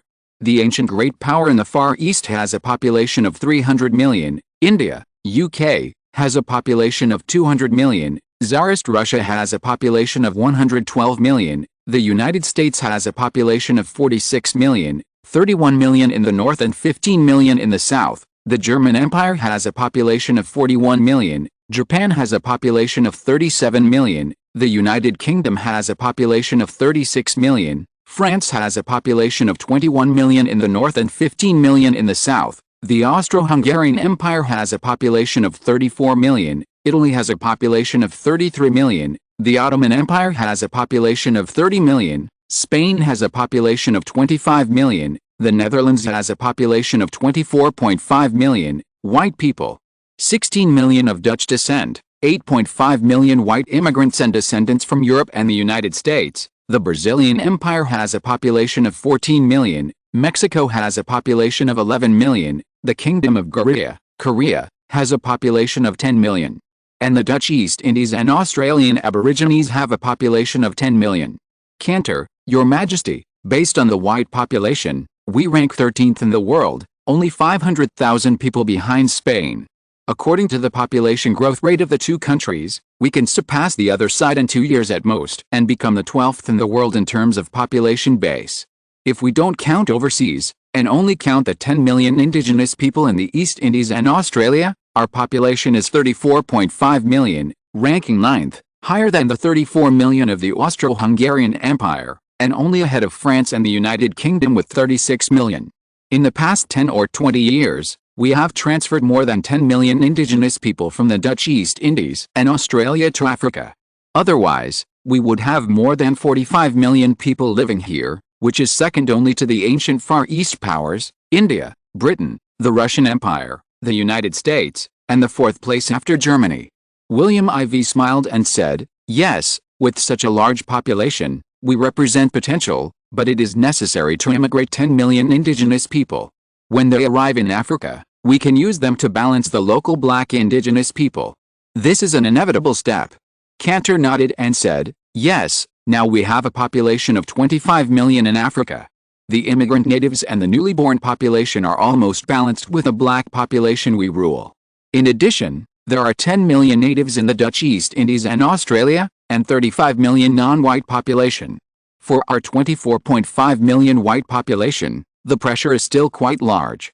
William IV, Britain governs 200 million people in India, 20 million in Bengal, Burma, and the Malay Peninsula, as well as colonies in Africa and around the world. 36 million British people rule over more than 350 million people in the world. Almost one British person is in charge of 10 colonists, absorbing their resources and nutrients for their own use to strengthen themselves and maintain the world's #1 navy. Therefore, our population of 60 million should actually be quite easy. Cantor could only smile bitterly. William IV, Japan has been desperately absorbing the technology of America and us in the past decade, and has been fighting fiercely with Britain, so we need to pay attention to it. After all, the Pacific Ocean is so small. After Britain was driven away by us, the deep sea here is our territory. I don't want Japan to grow stronger and take away what belongs to us. Cantor's eyes flashed, and he asked, what if they want to take it? William IV said firmly and coldly, since you dare to reach out and take our cake, be prepared to have your arm cut off by us. Chapter 774 Chaos in East Asia. 1880, Japanese Prime Minister Seigo Takamori met with ambassadors or consular representatives of Britain, France, Germany, the United States, the Netherlands, Spain, Portugal, Italy, Austria-Hungary, and Russia in Japan, and proposed to them that they oppose the practice of the ancient Far Eastern powers stationing troops on the Korea Peninsula. Britain, France, Spain, Portugal, Italy, Austria, Russia, and the United States agreed with Japan's opinion, and the 8 countries demanded that the ancient Far Eastern powers withdraw their troops stationed in Korea. The 8 countries also called on King Sejong of the Korea Kingdom and conservative forces such as the Min family to give up the arrest of the Enlightenment faction Jin Yujin and others, and let them return to high positions within the Korea government. King Sejong welcomed this, but conservative forces such as the Min family strongly opposed it, and strongly sent gifts to Queen Dowager Cixi and Queen Dowager An, the actual helmsmen of the ancient Far Eastern powers in the north, and proposed that Korea recognize that the suzerain country is the ancient Far Eastern power and Korea's vassal status. After receiving such a face-saving gesture, Empress Dowager Cixi and Empress Dowager Qian immediately asked Emperor Gwangsu to continue to support the Min family of Korea, and Emperor Gwangsu agreed. In this regard, 8 countries including Britain and France, together with Japan, expressed dissatisfaction. However, the Netherlands never expressed its position. On March 1, 1880, the French Napoleon government suddenly broke out in the border war between French North Vietnam and the ancient Far Eastern power. France dispatched more than 50,000 troops, which shocked the entire Far Eastern ancient power in the north of North Vietnam, French. They hurriedly deployed more than 100,000 troops. France's sudden move to point its sword at the north of North Vietnam shocked the world. Did Napoleon III of France really dare to go to war with that ancient power with a population of 300 million? In the Netherlands, more than 50% of people did not believe that Napoleon III dared to do so. The biggest reason is that Napoleon III was too busy to take care of himself. France was not unified. No one would doubt that the French Third Republic in the south, whose capital was Lyon, would not defeat the French Second Empire in the north in Paris when competing for dominance in France. What's more, France would travel thousands of miles to take advantage of the opportunity to make trouble when the Siamese Empire was dissatisfied with France occupying their eastern Cambodia and northern Laos. Even in Europe, many people believed that Napoleon III was bluffing and putting on a show. On March 5, 1880, Britain also conducted military exercises in the northern part of its colony Burma, near the border of the ancient Far Eastern power. The number of people publicly claimed to be more than 30,000. Once the news came out, the world was shocked. However, the ancient Far Eastern power was in panic. The French Empire, a world power, was about to make many people in the Far Eastern France uneasy, and they all advised Emperor Gwangsu not to protect the Korea Min family and King Sejong. Some even proposed abandoning Korea and letting it fend for itself, including the leader of the foreign war faction, Lord Lee. However, many people directly opposed it, and some even shouted that those who abandoned Korea were traitors who betrayed the country. On March 7, 1880, Britain and France announced a joint naval exercise in the southern waters of the ancient Far Eastern power. The 2 countries would dispatch more than 30 warships, and Japan would be a guest and sent 5 warships to participate. The other 6 countries also watched the ceremony as observers. On March 15, 1880, Emperor Gwangsu could not bear the pressure, and the government of the ancient Far Eastern power recalled the troops stationed in the Kingdom of Korea, using the excuse of the threat from Britain and France in the south. On March 20, 1880, Kim Ok-jian and others, the leader of the Korea Enlightenment faction who defected to Japan, believed that it was the best time to use the power of Japan and Britain to defeat the conservatives and seize power in Korea. So they began to make a fuss in Japan and attended various high-level parties. He was also received by the ambassadors of Britain, France, Germany, the United States and other countries to Japan, and received many promises.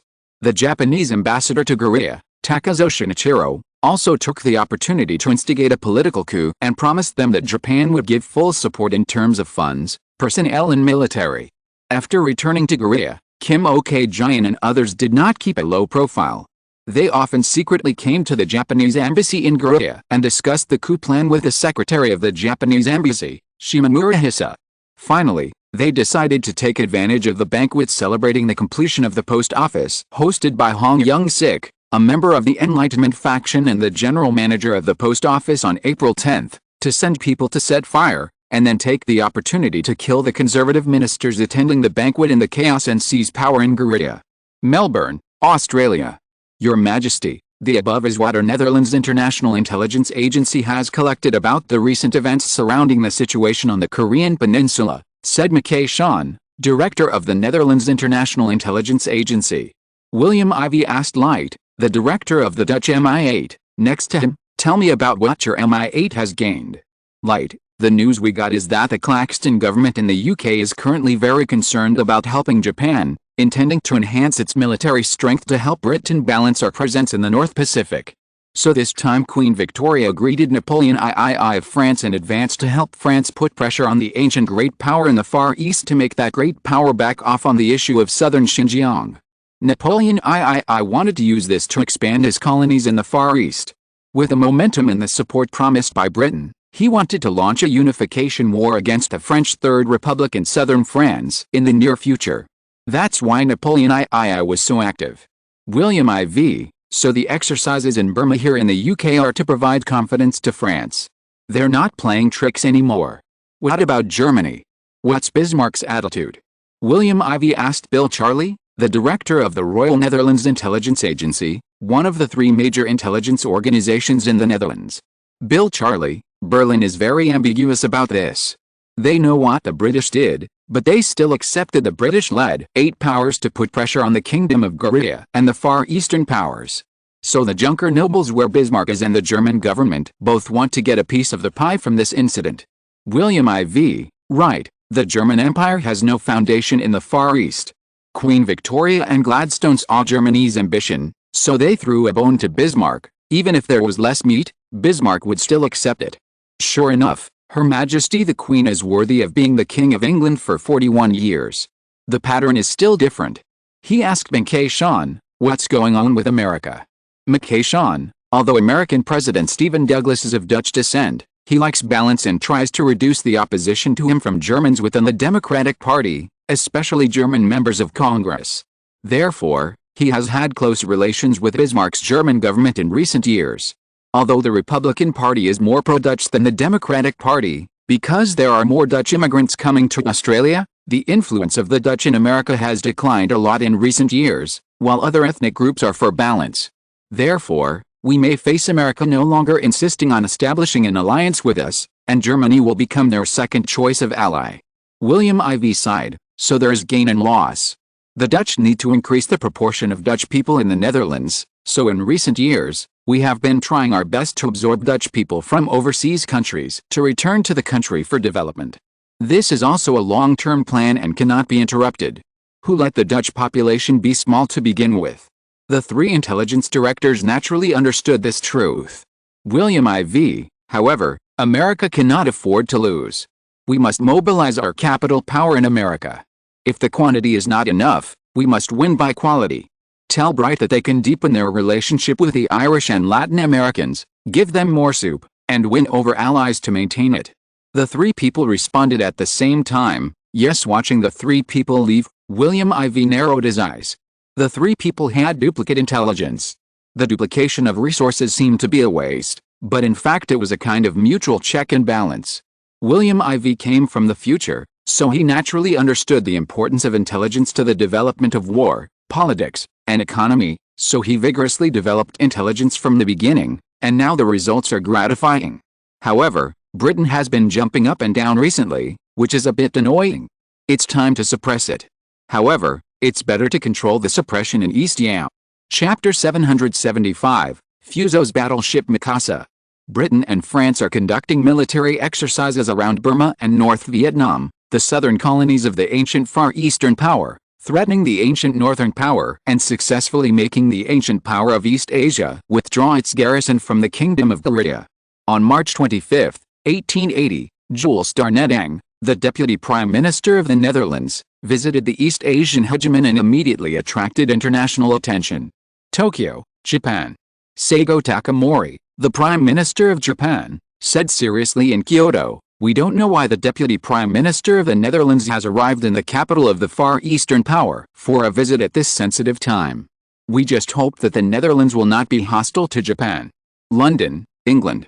Prime Minister Claxton sneered, the Netherlands is preparing to intervene directly.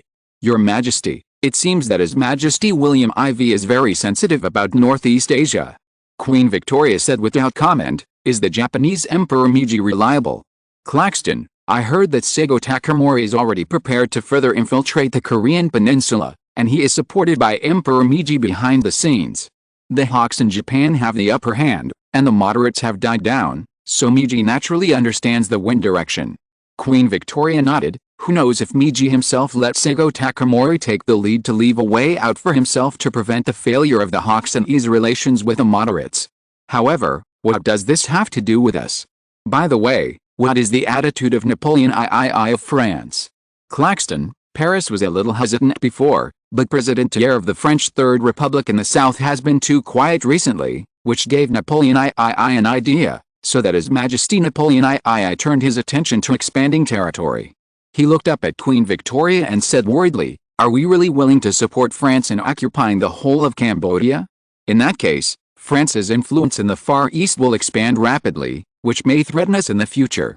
I am worried that the Southeast Asian peninsula will become a battlefield between our two countries, and France will become the next Netherlands. Queen Victoria shook her head and objected, France? No way. Don't forget that the Strait of Malacca is now in the hands of us and the Netherlands. Although North and South Vietnam, Laos and Eastern Cambodia have greatly expanded the French colonial area, we have Western Myanmar, the Malay Peninsula and a port in the south of the ancient country of the East Asian overlord.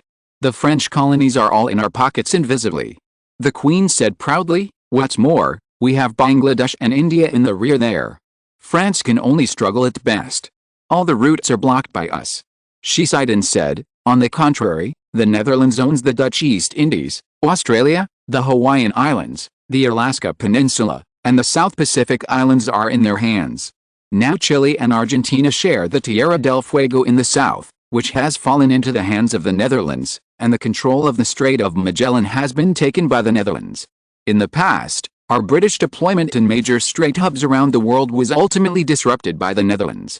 Claxton's heart moved, and he suddenly said, Your Majesty, could it be that the Netherlands has always emphasized the sovereignty of the Strait of Malacca and has been competing with us there to divert our attention? In fact, their goal has been the Strait of Magellan from the beginning. The more he talked, Claxton and the Queen looked at each other, and their eyes were full of shock. Queen Victoria said, Your guess is very likely. William IV has always been a scheming guy.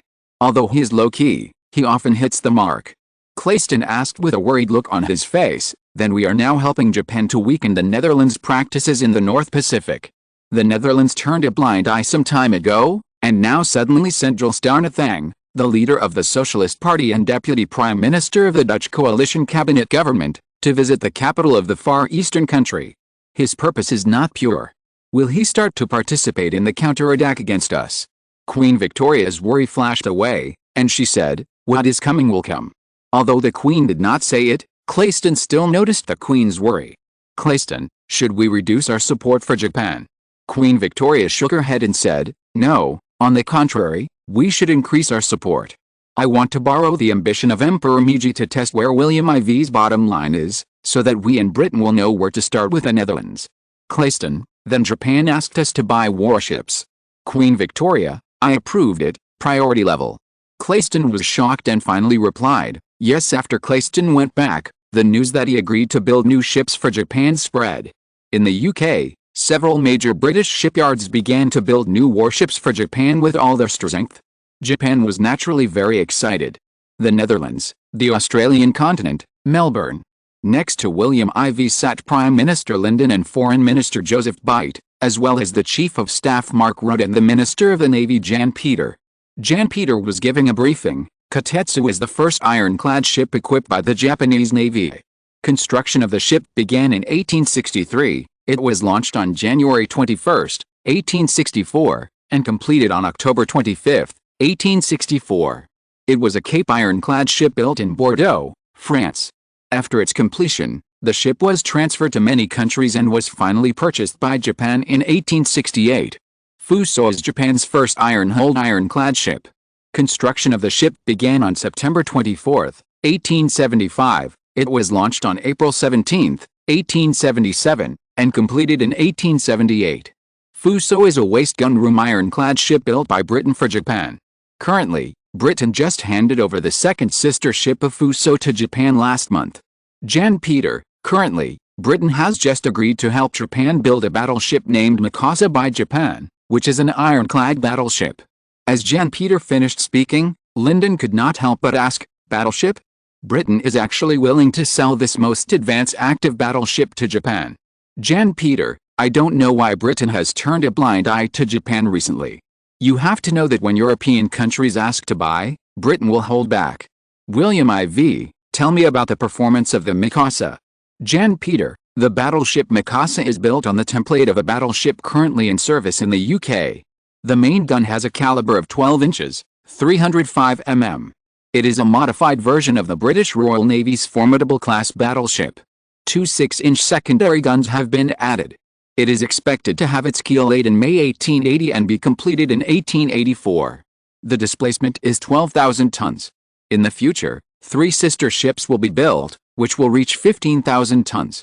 William IV's heart moved slightly, because he remembered these Mikasa ships. In the Russo-Japanese War of 1905, as the flagship of Togo-Hihochero, they participated in the Battle of Shun, the Battle of Huanghe and the Battle of Tsushima. In the Battle of Tsushima, the Mikasa fired 124 12-inch shells and was hit by Russian warships more than 40 times. Fortunately, no serious damage was caused. It has to be said that Japan at this time was really the lucky one in East Asia. William IV suddenly asked, in addition to this Mikasa, are there any other battleships built by Britain for Japan? Jan Peter shook his head, no William IV, then why did I hear that Britain also helped it build a battleship Katori? Ignoring the shock of several people, he said, it seems that our military's intelligence gathering capabilities still need to be strengthened. End of this chapter.